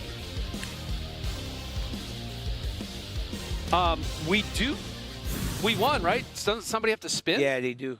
They do. It's a team spin, so whatever they get, they get. So one of us has to, or both? Spin it and both of you guys I feel like Chris is legitimately like annoyed with me right now. Chris, spin it and it works. We got to work on your throwing ability. This is why. No, you got to do it again. No side, no. Spin again. That's not fun, right? No. It was fun for me. It was good. It was so good. Buffer intro. Buffer intro. The intro, someone on the set as Bruce Buffer. All right. I want a Buffer 180. I want some excitement. All right. I want a pump. I want a fist. All right, I'm going Dan Helly. Give him the full Yes. buff. I Out want to see a of full Long buff. Beach, California. Long Beach. All right. And out of the red corner, Oh, no. we have fighting out of Long Beach, California. Manhattan Beach. Manhattan Beach. Manhattan Beach, California. Jump and turn The halfway. one and only. Height, No, he wait. gets the Height, one and wait. only. Record. Dan, the old man. Helly. That's pretty good. Wait, he got the one and only? Yeah, He's got to good. do DC. He was special. That was The nice. oldest man Laura that has to fighting do in DC UFC. now. I have to do It was a DC. team. Oh, yeah, It was and a team I spin. won every single title. Every great. one. Okay, Height, let me see if I weight. can remember. Every one. Fighting out of San Jose, This is California. why women don't ever do this job. Okay, no one wants to hear Everyone. me yell. We've established Go. this. Oh, this is okay? going to be good. She's taking over Bruce Buffer's job. Fighting Oh, my God. out of Gilroy, California. Yes. Oh, God. He stands 5'8". What? Yes.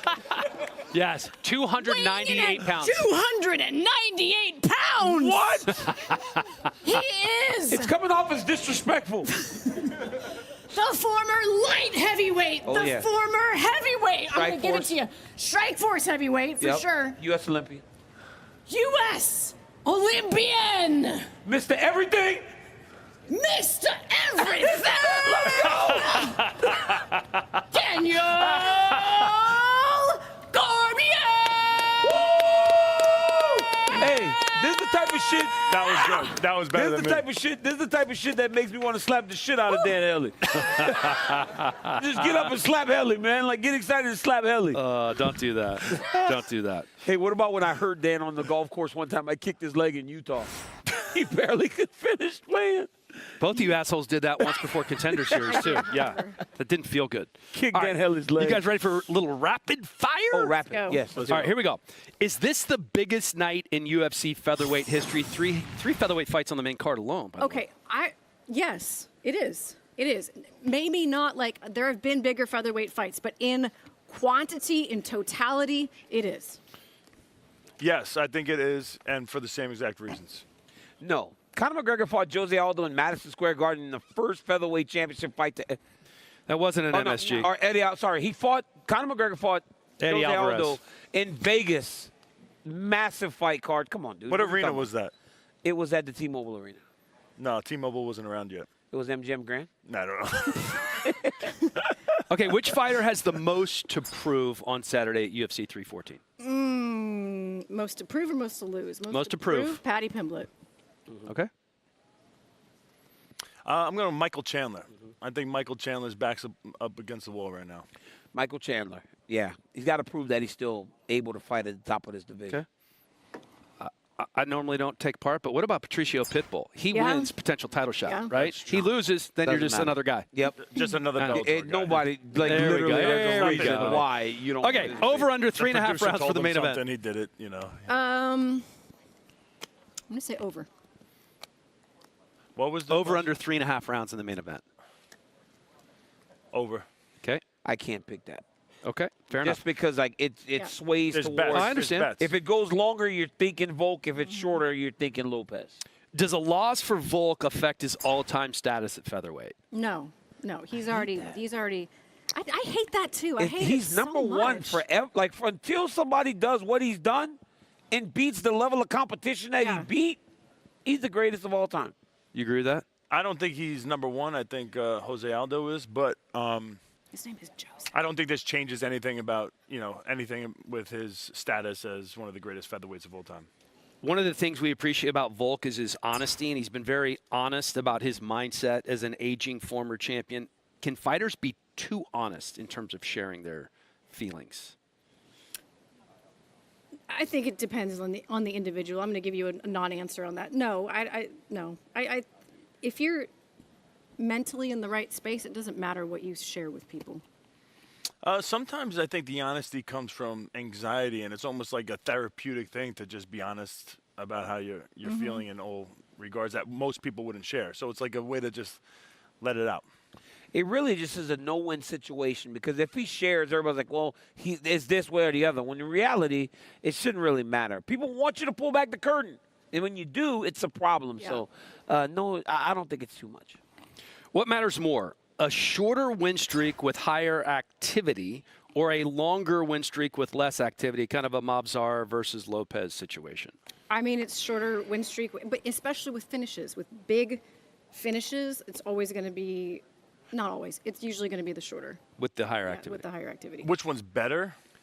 Yeah, what matters more? What matters more? And I think implied there is like yeah. I think the shorter win streak and the it's clear. Like it's more impactful. He's fighting for the belt. But who like you got John Jones. He's been on the longest win streak ever. But then when he was coming back, people were like kind of like not giving him a lot of love. But being undefeated, there's nothing like it, right? So like I get it. Mobzar pisses everybody off and he's boring.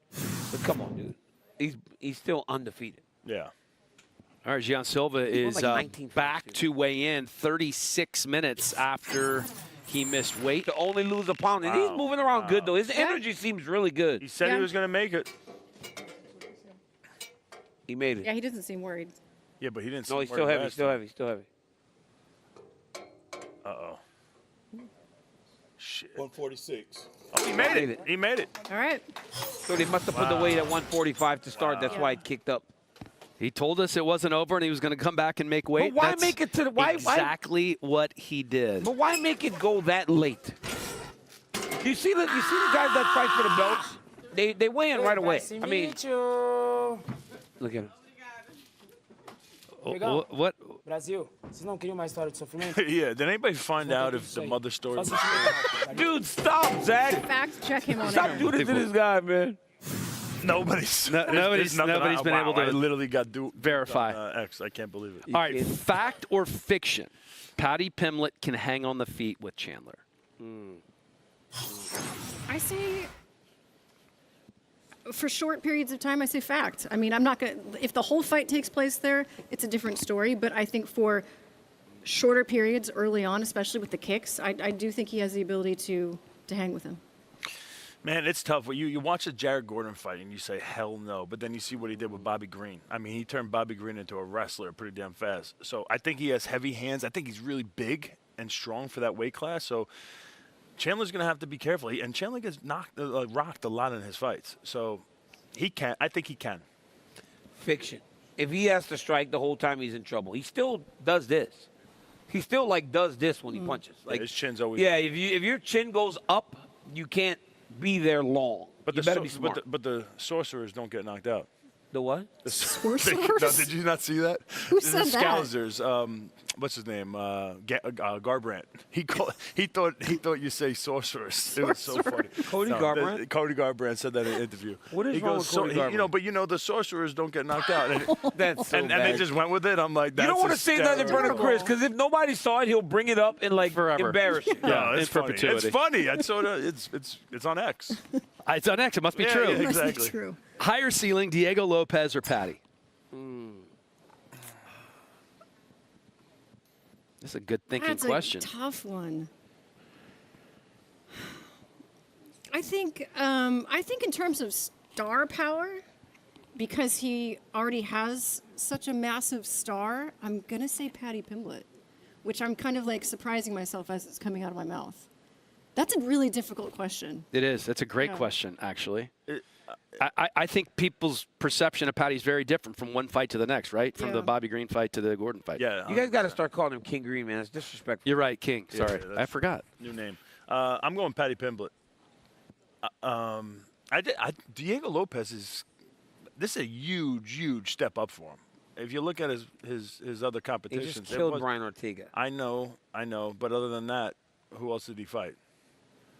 Yeah. Then he get right Yeah, before like Mopsa was his Paddy first, that was Paddy- performance of the night. He lost that one on like but 5 still, days' but notice. he- 5 days notice. It went His to first first fight. fight. Lawyer. In my mind, he Yeah. won that fight based on the circumstances. So I'm not taking anything away from him with that. Ige. So yeah, After you got- winning That's a good- 3 times. Pat Sabatini. 3 times he waited, 45, 55, and fought at 65. Like, Paddy just knocked out. I mean, just finished Bobby Green with a submission, but had dropped him first. I mean, that Yeah. might be a bigger win than the other ones. I didn't answer yet, but no, it's Diego Lopes.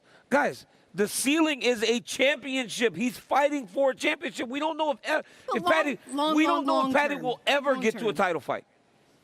It's Diego. If he finishes Chandler, I mean, he might be fighting for a title very soon. Might be opposed to a guy that Okay, but this is ceiling, career ceiling. But all right, we have your choice. Buy or sell. Michael Chandler will change his style even a little bit to secure a much-needed win. Buy, because he kind of did it against Oliveira already. He was a little bit more reserved and a little bit more measured and was fighting with a little bit more fight IQ. Not that it worked out, but At the end of the day, I think Chandler's Chandler. I think when things get rough in there, you're going to see him swinging out of his shoes like we usually see. So I don't see too much changing. I don't think he's going to be looking for takedowns like he might in some other fights. But tried that against Poirier and got tired. Right, so, but I buy because he was changing against Charles until he blew his knee. Remember, he blew his knee out very early in the Oliveira fight, so he had to fight the way that he did. Yeah, I think it'll be a little different. True or false? Bryce Mitchell's controversial last few months will have an influence on his fighting mentality going into this match. true. I mean, he just said it did. You know, that's when you feel like the whole world is against you, right? Whether they should be or not, he feels misunderstood. You know, whether he should feel misunderstood or not, he feels misunderstood, and that's he said it. You know, a big motivation for him. I think the most dangerous fighter there is a guy with a chip on his shoulder, and he's got a one. big chip on his shoulder. So he wants to shut everybody up just to get a little bit of that attention off of him and the negative attention off of him. So, yeah, I think it's a positive thing for him. Yeah, I think it's true because he, like you said, Laura, he feels that everything he is saying is getting taken the wrong way. Mm-hmm. It's hard to understand what he's saying, but it does affect him. So yeah, he'll be fighting mad. True or false? Pitbull has enough left in the tank to make a title run at 145. At 145. Mm-hmm. False. I think true. You know, he gets a finish over Yair Rodriguez. He's right in there. So true because he's so close already by fighting this guy. Better hair, Diego or Paddy? Diego. Ooh, you said that with a look in your eye. He's wow. got this, like, that was like horse mane. Jeez right? Louise. He's got this, like, it's just wow. It's flowy. Wow. Flowy, and it goes over the eye, and Yeah, I'm going with Diego's hair for sure. Diego because Paddy's hair is horrible. Yeah. Paddy's hair is horrible. Yeah, I don't it's love a it. signature, but it's like It's like a thing that's like. It I looks actually feel like it's gotten better. It used to be more of like a bowl. It's like a bowl. It looks like the no, Beatles. it doesn't look like a bowl anymore. Now it's the just kind of Beatles. weird. It's like he looks like the Beatles. All right, you guys ready for a little hot or not? Yes, Oh, yes, absolutely. That's Always. my favorite show. Okay, we're in Miami. Something Without Laura can Coconut do Grove successfully. last night. It's about fashion, right? Everybody gets all G'd up when they go out in South Beach. Yeah. So let's talk a little fashion. Show some pictures here. Alex Volkanovski, hot or not? Not. As old man Alex. Hot. I like that better than what he wore at the press conference this week. Not. No, not. All right, Diego Lopes. Let's see Senko's face here. She was all hot for Diego Lopes and his hair a minute ago. Yeah? Muy caliente. Hot or not? Sí, muy caliente. Very hot. Very hot. Muy caliente. All right. Not. I don't like You don't like the bucket hat? No, and I don't also like outfits. Things that are called outfits. Okay, Michael Chandler. It's hot. It's a hot T-shirt. It's a Yeah, hot shirt that's there. hot. It's hot. Is that a long sleeve rolled up? I'm going to go not. It's very Top Gun. All right, let's go Paddy Pimblett. Not. Not. Oh, that's great. What is this thing? He's dressed up. It looks like something Dan might It looks wear. like Willy that- Wonka that's and the like Chocolate Factory. Easter That's portraits? what happens in England, though. You Easter wear outfits portraits. like that on dates and stuff, and like go to the casino, you smoke a cigar. That's hot. Who is Yair that? Rodriguez. Yeah. That's hot. That's sick. The all black. All is black. Slick. Yeah, that's slick. Hot. And if you're like a Mexican Latin a guy little- like Yair, yes. Bryce Mitchell. Not my Listen, type. I live on a ranch. That's hot. That is terrible. That's hot. You can even see his socks over his boots. Love it. You can't show the socks. Love it. All right, Jim Miller. Don't even show me. Not. Yeah. Can I just tell you? What a stud. That's a man. That's authentic to that's a him. real man. That's a It's Hall of authentic Fame to worthy him, but outfit not- right there, DC. That's like actual That guy. is like, it's meat and potatoes. That's Jim Miller. Yeah, that's him. It's hot. I could have told you what he was wearing before they even put the picture up. That's a Yeah. good man that you want to marry. He's gonna And that's definitely be able to go under the house and fix the electrical. Yes, that's what we 100%. want. He can fix the electrical. He's got can't he? electric tape 100%. everywhere. He does. Yeah. You are watching the UFC 314 weigh-in show presented by Stake US. Stake.us, America's favorite social casino. Sign up today using the code WEIGHIN. Are we almost done? We might be, but we're not done until we get to Mackenzie Pavicic, who is standing by. I know this is going to be good. Please tell me it involves something edible. Not edible today, right. actually. Oh, that's we're right. mixing it up. It's a little different because next week our friends at WWE are taking over Las Vegas for WrestleMania. So instead of some food, I had to. Mackenzie, there's no food. I don't. We have We're in any. Miami, there's we have no no food. Cuban food. You know what? I've been a part of this show for more than 2 years now. I bring more to the table than just food. Daniel, Yes, you should do. know that. Yes, you do. More we to do the love the table. food. We get excited for the food, though. Mackenzie, come on, dude. We love the food. The disrespect. Guys, roll the tapes.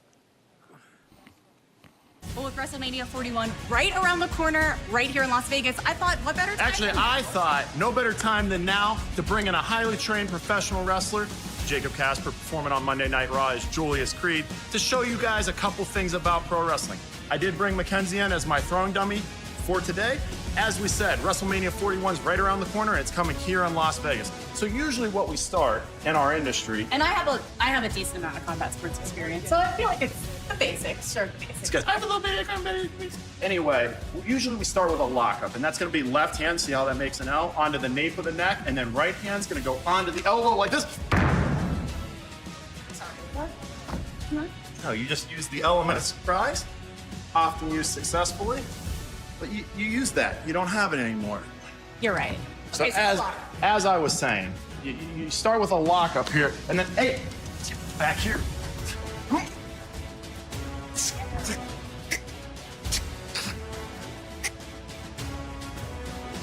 Is that Mackenzie?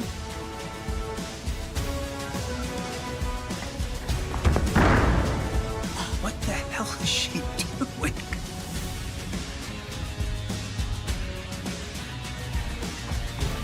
Dude, what are you doing? Getting ready for WrestleMania, obviously. Are you gonna be there? Of course I'm gonna be there. Oh, no, I'm not gonna be part of it. It's great. DC, get the tables! Ah! Get the tables! Let's go. Yeah. Dan, no. I cannot wait. No, don't run. Don't run. Oh, Jake. Oh, Jay! Hey!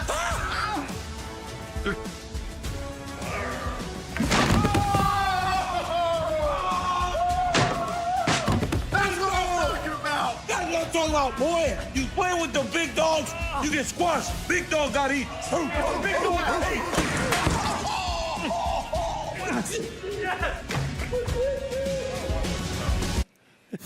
Oh my! WrestleMania's on the line, Mackenzie! so we do not mess around. I'm here with Julius Creed. No, we're friends now. It's okay. We're friends. We're friends. Frenemies at best. Julius Creed, Jacob Casper. I know that you already know Daniel Cormier. You kind of know Dan Hellie, but get on up there. I know they're dying to ask you some questions. All right, let's Oh my do it. gosh. Mackenzie. Mackenzie, that was awesome. You were awesome. Nice to meet you. I think I found my calling. Dan, good to see you.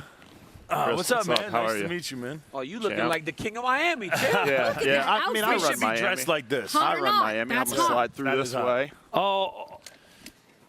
DC just said he don't like outfits. Yeah, I I was came just on in an thinking, you're outfit, in so an yeah, outfit. let's see what he's got to say now. Hey, Huh? Jake, why don't you open up the shirt a little What, bit? you want another button? Yeah, you take want it the all shades the way on? off. Like, open it up. Absolutely. Put the shades on and let yeah, us we see the take another abs. button off. Look at my boy. That's If my you have hey, nipple covers, then I know you guys are too close of friends. No nipple covers. No nipple covers. I let mine show. I let him breathe. Yeah, I'm not afraid of it. Look at his stomach. Look at his stomach. Yeah. Why is his stomach like that? That's embarrassing. Who's talking over this guy? You got a big week coming up? Big week coming up. Yeah, fun week. Every week's a big week right now. Oh, wait. Oh, someone's coming to the scale. Oh, last weigh-in. Another weigh-in. That girl, she had 2 pounds to lose. 2 pounds in an hour. You can't even see her. Nora Cornell. Yeah. Nora Cornell. 2 pounds with an hour to go. Is there And any we way to are- cheat for her because you can't really see her in there? All right, well, she got her You hands can. up. Maybe use her foot. Pull down on it. She doesn't look quite as good as John She does not look did. good at No. John, so her No, face she is doesn't all look red, confident. hot. Looks like she might have made it, It's though. tough, man. 2 pounds in an hour. No. she Yeah, made for it. girls. What's the that's- weight? 37 and a half. Yeah. Still- Wait, she weighed 37 and a half? I Oh, could've she told- I lost a could've half told you pound. that. I could have told you that. Yeah, it was Girls don't hard. You lose think weight it's that fast. big of a difference with the girls? Yes. I once sat in a sauna for an hour with Tim Elliott and lost half a pound. Because I spoke in the to beginning. I spoke to an exercise scientist, and he told me that the only difference with a woman is when she's having her period that fight week, and it's only a pound difference. That's the only difference. Tell me about having a period. I want to learn more from you. Chris, Yeah, about having Chris, a like, period. yeah, Chris, you tell her. Tell me about Well, what let me that's tell you like what to it's have a like. period. Let me tell you what it's like. There are I'm just not going to win this certain one. No, Chris, just sit this one out, bro. Tap out. Hey, he just doesn't stop. Yeah, it's not a good one. I'm not a afraid good to look. cross the boundaries. See, even I can't Jacob have knows. idea. I would have to be an expert on this now to talk Hey, about. you want to get back to my guy? Yeah. Big week coming up was where you were going. Oh. So they're actually wow. asking the commission if she cuts her hair. There's Can't no, would that it help? won't weigh Is a she allowed pound to and a do that? half. it won't weigh a pound and a half. So There's she's a no way her pound and a hair half weighs a over. pound and a half over. She Well, take her she underwear took off? everything off, I think. She That might be half. she a made pound. it. No way. What is she? Well, you know the thing with this meat scale is that Still- they put it up. So if you have to make 165, they put it at 165 and a half, and as long as it comes underneath that, they're good because there's some possible variables that they want to take out. Yeah. She's gonna Hey, yo, cut her hair? she's not gonna have a pound and a half of hair. No, absolutely Did not. you hear what Chris just said though? I did. No, I can't believe you said it out loud. Don't cut her hair. Yeah. Yeah. No. Did you hear what Chris just said? So before we What'd get to I that, say? they're telling her not to cut her hair. It's not going to your point, be a pound and a half difference. So she's not going to do it. Not sure. Yeah, all right. I know you want to No, be on the stop. girl side. No, stop. I see what you're doing here. No, stop. Did you hear what Chris just said? He does. They put it at 165 and a half. Yeah. So he's essentially saying you got a half pound of Yeah, weight. freedom. Of freedom. That is not true. It's like It is. sharing that John Silver mom story. Like he doesn't care that he lies. It's bad. All right, maybe we shouldn't be saying on the UFC weigh-in show. I know you're a company man. WWE star. Maybe we could get them I at know, WrestleMania. What do you right? think? I would Weidman love versus to see Cormier? As long as I- I get to throw him. That'd Listen- be hard, though. That'd be hard. He's big. We know about the WWE background with you, but maybe not as many people know about the wrestling background at Duke and helping DC coach on Tough. Does he ever get serious? Like, is it hard to work with DC?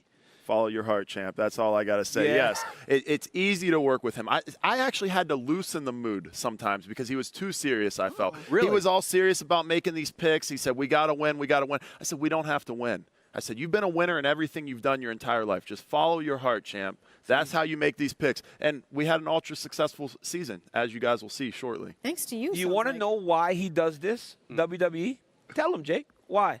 I lived with DC in 2017 and 2018 in the summers, and I had an option to be able to do both. And I asked him, what would you do if you were in my shoes? And he said, well, what do you want to do? I said, I want to do both. And he said, well, I think that if you go into the WWE and you make a name for yourself and you get to the big show there, it will be an easier time to transition over than if you work the regional scene, come up through the UFC, and then transition the other way over. So I for better or worse, took this guy's advice, and it's put me where I'm at today. So, but, the crazy thing with it is that you went to Duke University. He's a smart guy. You come out of there, you have any job you want, and you decided WWE and UFC as a possibility. Like, how the hell did that happen? Man, these are the best jobs ever. Look what we're doing right now. We're in Miami. We're in South Beach. So, yeah, I mean, I don't know. I think that, I was just sharing with somebody up in the stands. I think I was fortunate. I had some blue-collar parents and then got some white-collar opportunities, and when those things meshed, have got to kind of, play my life like it's a video game and get to do whatever I wanted. So good for you, this is man. where we're That's at. It's pretty cool. So what's the next level of the video game after WWE? Do you make that transition to the UFC? Yeah, why not both at the same time, Dan? That's what I'm talking about. That was honestly part of the thinking with the Ultimate Fighter, because then it gave us an opportunity to not only have him on the staff coaching and helping, but being around fighting and also getting an opportunity to train at the PI, work with the coaches, and he made some big strides, dude. In the month, this guy worked tirelessly to try to put himself in a position where he could at least have an opportunity. Because with his two-time All-American background at heavyweight, he gets a little striking. I don't need him to do regional anymore. I need him on the Contender Series right now. DC would never say this publicly, but he confided in me a few years ago that he realized that he couldn't wrestle with guys anymore when you came in and trained with him, because this guy's a multiple-time Olympian, right? I'm gonna beat an All-American up, no problem. And you came in and you changed his mind. He was like, "Damn, I got back issues. My knees hurt." Bad. He was like, "Damn, this." I asked myself, did I feel this strong when I was still just wrestling? I asked Chris that. I go, you see these guys now, and it's amazing. So, Jake. I'm sorry. Did you want to host a show? Or? No, I was going to just ask a question that they told me in my ear. Oh, did you want go ahead. No, go ahead. Go ahead. Well, we're talking WWE to UFC, right? Yeah. I think you would make a good transition. DC, who do you think among the WWE superstars, past or present, who could make that successful transition to the UFC? Right now, I think with his wrestling background, Jake, clearly, is my number one. But for me, Kurt Angle could have been a fighter. Olympic champion and just an all-around tough guy. And Shelton Benjamin. I don't know if you guys know who Shelton Benjamin is. He was an All-American wrestler at the University of Minnesota. He was as athletic comes, and he was just a tremendous guy that I know, if given the opportunity, he would have been a very good wrestler, or he was a good wrestler. He would have been a great MMA fighter. The gold standard. Brock said that Shelton used to give him that work all the time in the room, and that's coming Brock from was Brock. UFC So it's like, Shelton was a freak, man. Through and through. All right, Jacob, you're up next. Who do you pick? Who do I pick? It's me, absolutely me. And there's nobody else that can do what I can do. I'm 100% confident. You put me in there right now, and I'm going to be able to hang with the best, especially as time goes on. DC kind of did me a disservice. He brought me Mike Chiesa as a training partner for the show. I beat up on Mike all season long. Hey, maybe we can get Mike and me in a match at Bloodsport, talk to Josh Barnett. But, I'm confident that it's me. There's absolutely me. There's no one else. If you're looking on the women's side of things, we have Kendall Gray, who, competed collegiately under the name of Peyton Prusson, and then we have Lola Weiss, who competed in fighting through Valerie Lareda, and I think that those two could make a splash on the women's side of things, but on the men's side of things, it's me. And would you go heavyweight or you go I'll fight both. I don't care. I'll fight anybody. Who else in women's? There's a blonde gal that's in the WWE right now. She was just a champion. And I think she would do well. She dates Dominic Mysterio. Don't even bring that What's up her right name? now. Liv Morgan broke my heart. I love Liv Morgan. Liv Morgan. I love Liv Morgan. Hold on. So Liv Morgan broke Julius Creed's heart, not Jacob Kasper's heart. So it's different. It's two separate. Jacob Kasper's, I love Liv Morgan. Yeah, Jacob Kasper's happily off the market. Julius Creed, though, Liv Morgan broke Julius Creed's heart. Yeah, it's messed up, Chris. It's a whole thing. Bro, I wish I could redo my list. I'd have you at number one. I didn't sold. know. I didn't know. I haven't been watching WWE that much. But Gable Stevenson, I had at number 1. Then I had Chad Gable, who was was he an Olympian? He was an Olympian, Greco-Olympian. Americano. Yeah, What do you mean? That's two separate people, bro. Oh, my bad. Come on now. Yeah. He'll put you in your place with WWE. There's a guy named El Grande Americano. He's a luchador with a mask. I think it's Chad Gable underneath. No, they don't know. It's not Chad Gable. It might be R-Truth. I think it might be R-Truth. But El Grande Americano, the greatest luchador of all time. Oh, okay, all right. Drew McIntyre, the dude's a freaking beast. Braun Breaker. Oh, Braun Breaker might be good. He would be good. He's big, so right? explosive. Yeah. And then I put Logan Paul. Listen, I know people want to hate on him, but that dude's athletic. He has boxing experience. He has wrestling experience in high school. Yeah, he does, Hellcat. You're right. All respect to your list. I'd smash everybody on that list. Yeah, and that's why you're my only one. There you go, Dan. My list is a list of one. Yeah. But you smash him. I mean, I think that, I match up similarly in the wrestling category. He's obviously a more accomplished wrestler, but when it comes to putting the whole thing together, I like what Usman said the one time. He said, I'm not the best kickboxer, I'm not the best wrestler, I'm not the best grappler, but when it comes to mixing all of it together, he's the best at it, and I believe that that'll be me. I think that athletically, I don't think there's anyone that can match up with me, and then I've been around World Championship camps since 2017. I know what it's going to take, and I think when it comes to putting the work in, no one's going to match that facet either. And when you mix those things together, it's the recipe for something really, really special and successful, and that's going to be me. Are you more disciplined after being in his camp? Are you more disciplined than DC with your eating habits? Tell him how disciplined I was during the fight camp. No, it's true. Come on. You could be honest. Helly, could you do your list? He I did. his list. You didn't do the It's Volkanovski. I'm the only one Laura. left. Listen, and I will admit it, okay? I am the Dan Helly of WWE. Okay? Oh, that's bad. That's bad. am new and I am casual. And I would like to change my list to a list of 1 because I had Logan Paul. Oh, But that's wow. That's a good point. That's a good That's a list. good, like he actually wrestled, and I think he was even D1. Yeah, I think it was at high Ohio. No, He's at from Ohio Ohio. He was University. in my bracket, my state tournament. Yeah. Shut up. How good was he? He Who was, won? he was a state placer. Did Logan beat you? Bro, come on. Did you wrestle him? Come on now. No, I never wrestled him. Okay. Yeah. He didn't make it that far enough in the tournament, Oh. Chris. You know about that? That's why I want to change my list. So to he definitely knows you then. Yeah, I'm sure. I mean, we run into each other. What would the ideal timeline be like? Man, Wait, don't. We've talk got to some my things in the management works. team, Oh, please. We've got some things in the works. No, this is a question we talk about light heavyweight or heavy. What do you weigh right now? I'm like 230 right now. Oh, so You can light make- heavyweight's you can not make- that I can far make off. light But heavyweight next week. I would rather heavyweight. Yeah. Why? I would rather heavyweight. It's just a much It's easier, more, too. it's a path that's much more desirable.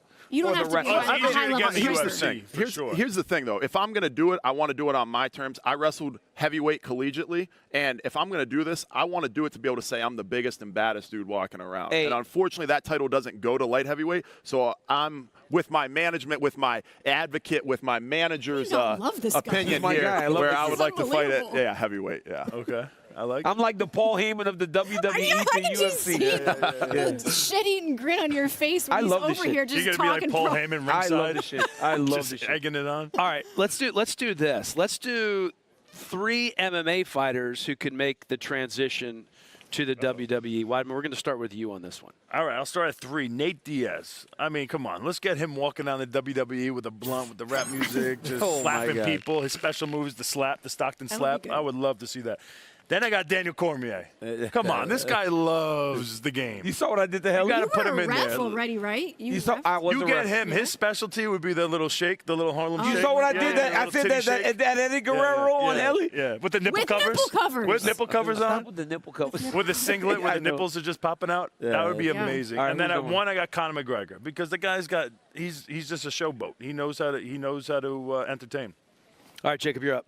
I'm up. Okay. My list might be a little bit longer. So first off, Mike Chiesa has got to go up on the list because that's a Mike good is one. a lifelong fan and somebody that I've been in the ring with. He helped me train while I was at the Ultimate Fighter. He helped me both with the grappling and the MMA aspect, but also the pro wrestling aspect. I like Eileen Perez. I think that she understands how I to like make something Eileen signature, Perez. something to make something own. You're right. Tracy Right. Cortez is someone I who's like tough. Tracy You know, Cortez, she can too. get physical. She's got the look. She knows how to market herself. Oh, I love I always will put over my boy, DC, Daniel Cormier. I think that he, again, is a lifelong fan, someone that is well-spoken, someone that understands all aspects of the business. And last but not least would be Kevin Randleman. Kevin Randleman had a presence. He was an athlete. He was intimidating. You pair him with a Paul Heyman. You pair him with a, Brother Love, some type of famous manager. And Kevin Randleman don't even got to speak on the stick. He's just going to make money. And he was an Ohio guy, right? Yeah, you know what I just got? You know what I just got? I just got like, dang, dude, you're hardcore. You know more than Dan Hellie.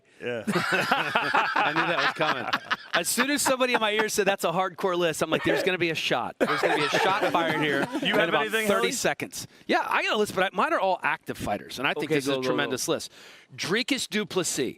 How good would Dricus du Plessis be in the WWE? He's good on the mic. He looks the part. And the other thing, too, that you forget is, like, you can't put like a little skinny dude out there. You got to kind of be put together a little bit, right? Which brings me to Michael Chandler. Michael Chandler may be the best on the mic in the UFC right now. He would be tremendous. Absolutely looks.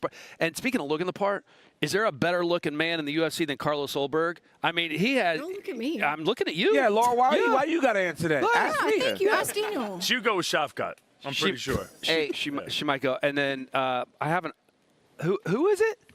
Oh, Juliana Pena is my honorable mention pick. I can't read that far because my old eyes can't see. I know you ain't got his glasses on. Why you reading that? But Juliana Pena, I think, would be another good one. Hey, you know why Dan does active fighters? Because he knows nobody from the past. That's that was a good list. Hey, all right, you ready for mine? It was. You ready for mine? Because I've got this. I got this. Okay. At number 1, Hannah Cyphers. Dude, nobody would be better in WWE than Hannah Cyphers. She was, Jake, I swear to God, I will show you an interview she did afterwards. On the mic, blew the roof off the I know place. who Hannah Cyphers is, yeah. Yeah, You do? yeah, you do? Yeah, she trained out of like the Durham area when I was at Duke. Yeah, I love her. I know who that is. She's very good. She's very good. Sounds like that guy of the Muppet. Meek. Bro, this guy. Israel Adesanya was good. He had it. He had the 100%. gimmick. He had like the story. He could play it out. The And, bro, entrances. The entrances. And number 1, Oban Elliott. Oban Elliott's in there doing like, I'm like this. Flex. And he's flexing. And he rocks the microphone. Oban Elliott's good. commenting on WWE people's stuff too. He was trying to talk to my boy Tony D'Angelo at one point and said, "Hey, you got to come see me or something like that." So he's already trying. Oban Elliott would be really, really good. Oh, guys, by the way, real quick, I don't like to plug things, but next Friday at WWE World, find the DCTV live from the main stage at WrestleMania. Look at you. Main stage DC podcast with Seth Rollins and the ring general Gunter on Friday. Main stage WWE World. This guy. Main stage. He's not messing around. All right, my list. I have. Okay, bear with me now. Okay, Bryce Mitchell. He walks out I with like a it. Bible and just absolutely beats people to death with it. Bible thumper. Just With literally. love. Oh, I like number Devon. 2. Alex Laura. Pereira and Plinio Cruz as Yes, Plinio's- the advocate you're Plinio. right. Yes. I do like that. Yes. I That's do the like that. only- Thank you. It's the only Roman Reigns, Paul Heyman we have in the game. Thank Tra- you. I translated actually put form. thought into this list. Yeah, it's good. But I know MMA. And then obviously, I mean, Colby Covington. He's an obvious choice. Obvious Yeah, how do we all not pick Yeah, Colby Covington? I thought I did have that. Really I don't know kind what of happened. bad. Yeah. Yeah, it's. You can see all the WWE superstars next weekend for their biggest event of the year in Las Vegas. SmackDown on Friday at T-Mobile. WrestleMania Night 1 Saturday at Allegiant We're Stadium. at it all. WrestleMania Night 2 Sunday Nice to meet you. also You too, man. at Allegiant Stadium. And then Monday Night Raw back at T-Mobile. Individual event and combo WrestleMania tickets for the shows at Allegiant Stadium on Saturday, April 19th. April 20th on sale now at Ticketmaster. All right, guys, we got to Jacob, come on with us because you're playing this game with us, bro. right. This is When a I tell little you, I don't play games, game though, Dan. called Catching Sticks. You have seen this place all over the internet. It's like little reflex game. Take a look at this. We need to see. We have a video example. Yeah, this has been going on everywhere. Oh, little bass.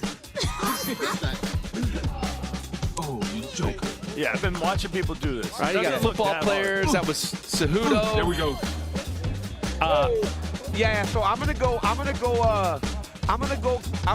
Casper Laura. There we go. I'm gonna go Weidman Helly Cormier. Okay. The champ walks last. Casper, you go first. Oh, I don't even get to see it. Okay. All right, ready? And he's holding it.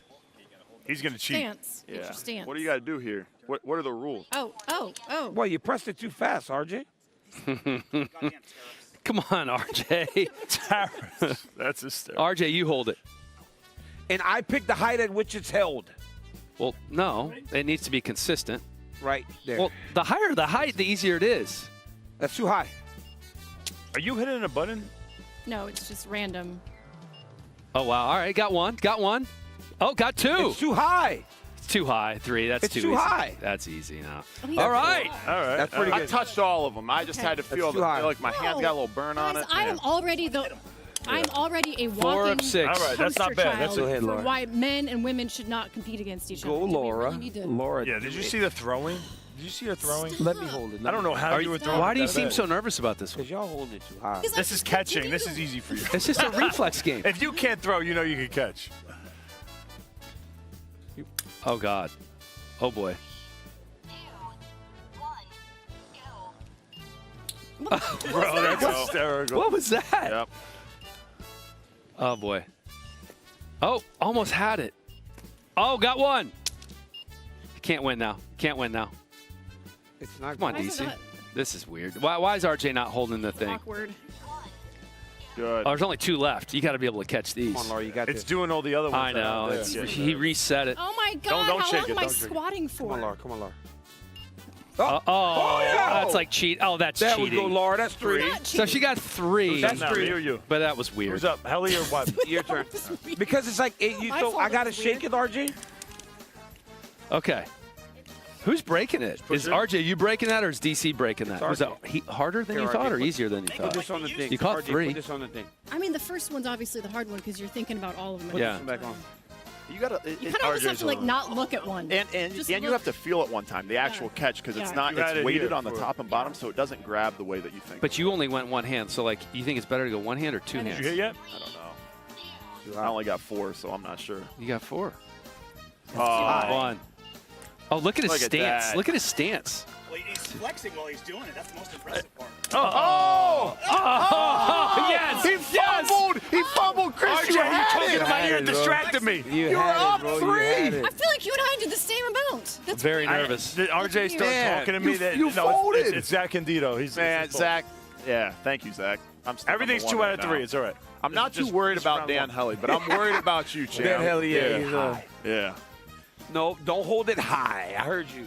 I'm like Skeletor. High. Look at that stance, like linebacker. Look at how high that is. Yeah, you're giving him plenty of Yeah, time. that was right next to there's an my asterisk. hands. You got to put it down, RJ. 2. 3. Oh, this is. Oh, that Drop don't count. 4. 3, 5. 4. Yes! Yes! Yes! Got it! Well done. Well You gotta done. take him out. Crushed. Take him out.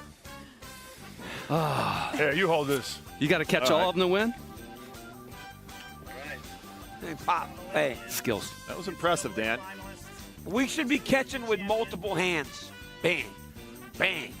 Bang. bang. Bang. Hold it a little higher for him. He is a little higher there. No, go down. Go down. That's too high.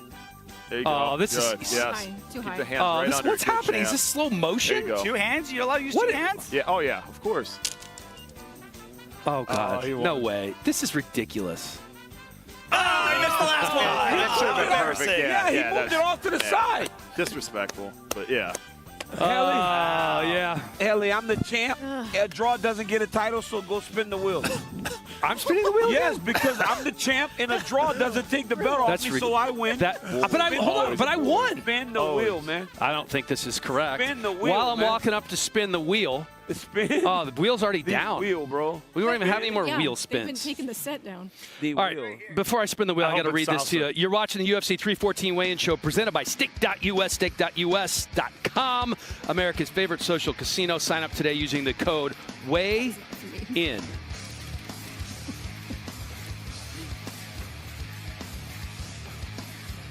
Oh, slow-mo shadow box again. No, another one. Do another one. All right. Big spin, big spin. Give me something good. Give Money, me big money, something no whammies, no whammies. good. Big money, no whammies. Big money, big money, no whammies. Salsa! Not what you think. Yes. Yes. Well, this is a game we're already doing anyway. No, you have to dance. No. Nope.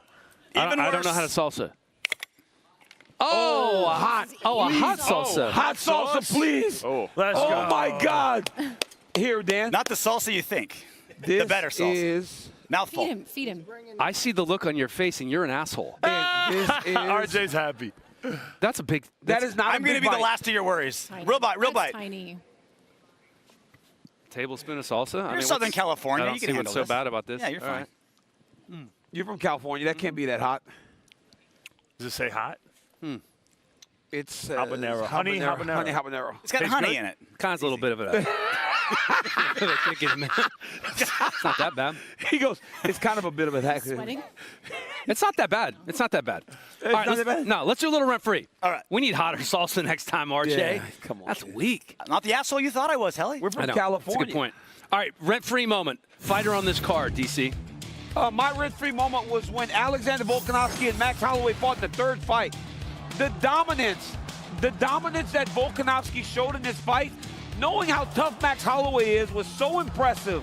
I mean, Max is one of my friends. To go to his room that night and see the damage that he took from Volk, to watch a series be that close and then one guy just opened the gap like that, I will never forget that. All right, mine is Bryce Mitchell hitting the twister in this fight. He's hit it 2 times. We used to do this in wrestling for stretches that we called the guillotine, and it literally will break your spine, break your neck. I don't even know how it's legal, and he hit him twice so far in the It's UFC. crazy. Guys don't tap in wrestling to this. No. You don't get that. You just get pinned. For me, it is Diego Lopes getting this knee bar attempt on Movsar Evloev. 5 days notice, fighting a top 10 guy, and look how close he gets with this. I mean, my knees are killing me just watching this. Oh, God. I think the bell saved him, if I'm being honest. I really do believe that. That was incredible. Is this me? Oh, there's mine. This was unbelievable. I believe this was UFC 268 in Madison Square Garden back in 21. And this was just an absolute brawl. Probably the best fight of the year. I don't know if it won best fight of the year, but in my mind it was the best fight of the year. Just 2 gladiators. And I think Gaethje's quote afterwards was something along the lines of, we were born in the wrong time. We both should have been gladiators fighting to the death in the Coliseum. Oh, who's people? RJ. Oh, how about Yair Rodriguez? The ultimate holy shit moment. 1 second left, literal buzzer beater, 4:59, round 5. Fight, he's down in a move that doesn't have a name. He's making shit up. 1 second. All right, Jake, do you have a rent-free moment from any fighter in history, something that you can't stop thinking about, and maybe it has something to do with this guy? I don't know. What are you staring at me for? I don't want to. No, I liked when Junior Dos Santos came across the cage and Kane met him at the beginning of the fight. That was a reference. It was sending a message. It was like, bro, hey, you're stepping into my cage now, and it's going to be a little bit different. When JDS was doing his thing and Kane got in his face, it was crazy. Yeah. That was amazing, bro. Dude, thanks for being here, man. Thank you for having me. It was a pleasure. I appreciate it, brother. Best of luck this week. Champ. Yeah. Thank you. Nice meeting you. Nice to meet you as well. We'll see you in Vegas, and I can't wait for the transition, man. Hey. I love you in the WWE. I'm going to know. love you even more when you're doing both. There you go, both at the same time. Thank you, guys. Casper. Over 75% of the active UFC roster has competed on UFC Fight Pass before making their UFC debuts. So we're going to show you a few moments, starting with Diego Lopes, who was on Fight Pass, and so many great fights. And what is he, 7 fights into his UFC career now? Yeah, just Diego Lopes here, knee bar. So for as much as we speak about his striking, this guy has tremendous grappling, as you saw with the Movsar fight, where he almost had that submission at the end. But then Diego Lopes showing his actual power. This is what he's known for. This man can knock you out in any type of way. He can land. He can put you out. This guy's amazing. Yeah, that Lux organization is amazing, but so is Cage Warriors. And Paddy Pimblett has been an absolute superstar, or was an absolute superstar in Cage Warriors, I should say. I mean, knocking guys out. That was the fight that got him the strap in Cage Warriors. Look at the fan base. I mean, this guy is an absolute superstar back in the UK, but this is when he began his journey in K-Warriors. I mean, look, watch this. Oh my God! It's a triangle armbar. He literally climbs him. Yeah. Basically a flying triangle, not quite flying, but Those elbows are He said he thinks Chandler will try to powerbomb him out of a triangle, and he thinks he can catch him in the submission. That's the thing. When you're good at triangles and someone tries to, I mean, that's worse for them. They generally put themselves further into it. But look how patient he is with this. Takes his time, knows he's got the angle, scoops up the leg. Once you have that leg, you can't powerbomb. Exactly. It's over. Exactly. And then starts just absolutely hammering in the elbows. Once you soften him up with the elbows, eventually the arm is going to present itself, or the triangle is just going to get tighter. You literally rock in a hard place, rock in a hard place. Yeah. And I can't believe this kid's still in there. I don't know how. I know. This guy was in there for a long time. I don't know how he's not sleeping. Yeah. This is Chase Hooper, man. 19 years old, just ground and pound the people. But you can see by his structure, he's immature. He doesn't have the muscle density like he has now. He's improved so much. But at this point, he was already so dangerous on the ground. Now he's added in the striking. I mean, he's beating people up. In his last fight, it was Clay Guida, I think. And yeah, he just beat him bad. put a beating on him on the feet and also on the ground. All right, listen, this guy is a precision striker, a great athlete, was a great football player in college. And look at this. Early on in his career, finishes with a head kick like that. Hey, look. Cedricus Dumas from Pensacola, Florida, out there fighting an icon, Masvidal show. Look at that. He's just kind of putting his punches together, finding his range, and then bang. Head kick, go to sleep. The front leg, too. Why not just keep hitting him when he hits the ground? Like, he's already dead. Yeah. Dude's dead, right? You hit him right in the heart. Do the walk away. Let's go hit him, man. He's doing your wrestling move. Cedricus Dumas with a nasty front leg head kick. Yeah. Listen, that's if you guys remember the weigh-in show at UFC 301 in Brazil, then you know you are in for a treat. We have invited the Ball and Chain Salsa group from the Mad Room Hospitality in Miami to teach us a little salsa dancing. Let's go, boys and girls. Okay.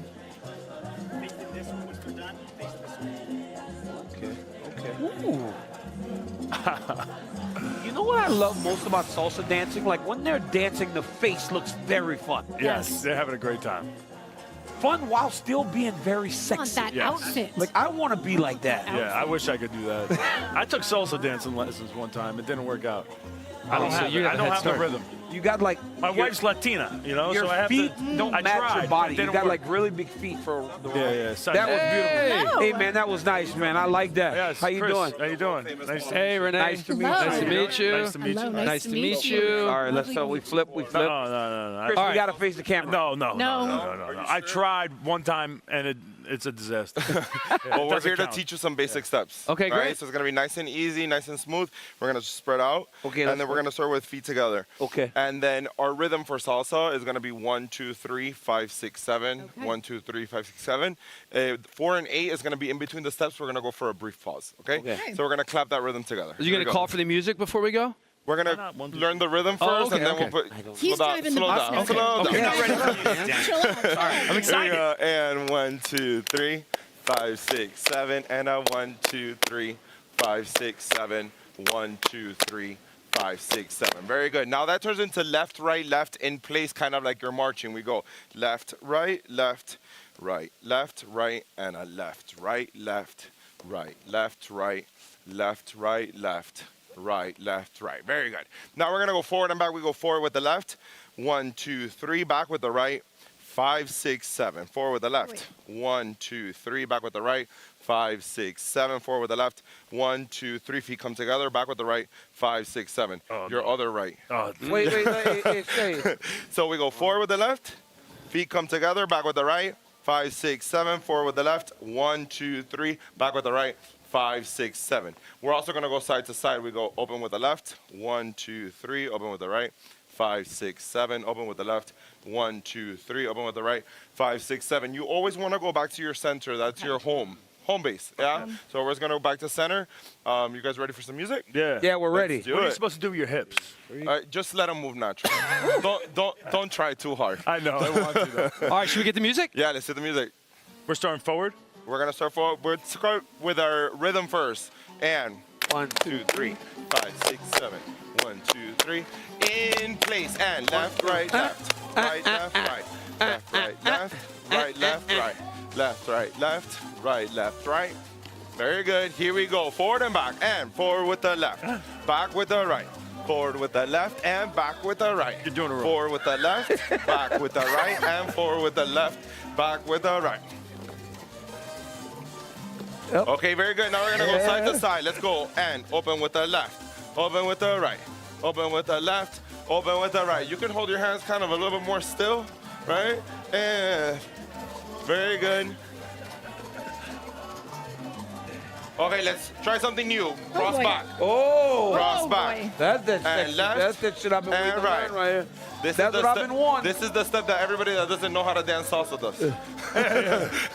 Look at that Helly, man. Look at this in the back, bro. This is rock and roll. man. He's got rock and roll back there. Yeah, this is good. This is good. I think oh boy. I'm starting to sweat a little bit. Yeah, me too. Forward and back. Forward, and back. And forward, and back. Got that. And forward, and back. I'm just smart. Forward with the left, and back. Side to side, and Left, and right. and left. And right. And left, and right.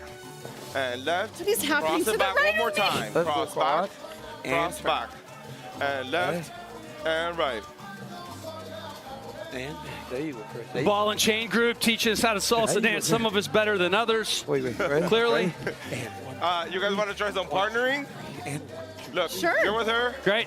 And How you're do we with do me. it? Boy. Here we go. We're going to start with that basic forward and back. And Go back. forward. Oh, God. Oh, you feel it?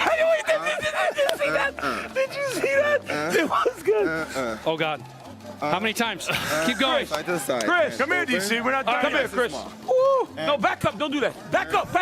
Don't do it like that. Don't do it like that. I don't like to dance like that. Nice. It's I don't like to dance I like need a that. partner. I don't like to dance with you behind me like that. There we go. With the right and Hey.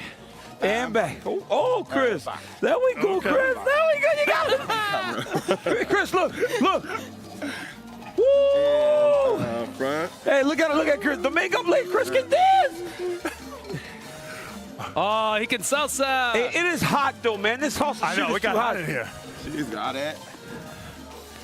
You are a horrible dancer. I told you. You literally dance like I would expect you to dance. All right. All right. You dance like I thought you You guys are awesome. Thank you for embarrassing me. What? I have a lot of work to do. It's a pleasure. It's a pleasure. Come Thank you visit very us much. in Little Havana sometime. We would love to. Yeah. Hey, best can I of luck dance to behind you like this? Ball and chain group. Here, show the back of your. There it is, right there. That's the crew. Thank you. Ball and chain. Little Havana. And there's a little info on the screen if you want to learn more about salsa dancing. I highly recommend. I can't learn very easily, but that was fun. Thank you so much, guys. I appreciate you coming Dan by the was the show. worst. Dan was the worst salsa dancer in history. Thank you. You look like a 60-year-old white man trying to learn salsa. Look at Dan. Watch It Dan. can't be that bad. Let me see. It was that bad, dude. Look. You were distracting He's like a me, marching that's man. It's like you make Laura look like she knows what she's doing. And then he's like, get into it. Look at his face. Yeah, I'm doing this. Bro, he's the man. He's like, yeah. He's all, I'm doing this Yeah, it was pretty salsa. bad. It's pretty bad. It I went- always wonder when you're bad at something like that, like, what are you thinking in your mind? Like, But when I'm bad, I know I'm bad. I'm a realist. Like I get it. Yeah. Bad. But you were having Bad fun. dancer. You were feeling the music. I was I was trying hard. All right. UFC 314 weigh-in show is officially in the books. We did a little salsa. We talked a little WWE, and what a card it is. The best card of the year. And as always, Cassandra helping DC cheat in every aspect of the show. Oh, the Ebbs. Great guest. Oh, yes. Oh, that was not slow motion. See that uppercut? That was amazing. Stephen A's got some competition. Whoa. What's Whoa. happening? I don't know. We didn't have the shot of Sanko when we talked about Diego Lopez's hair. That's what we need because there was a look. Oh, loud cups here. That was fun. That was fun. You did pretty well on that, by the way. Yeah, I failed. I did as well We as won. Chris did. The salsa was not that hot. My Bro, that's dancing so was good. hot. Thanks for watching, everybody. Did you try to do it right? Were you trying? You didn't try to give up.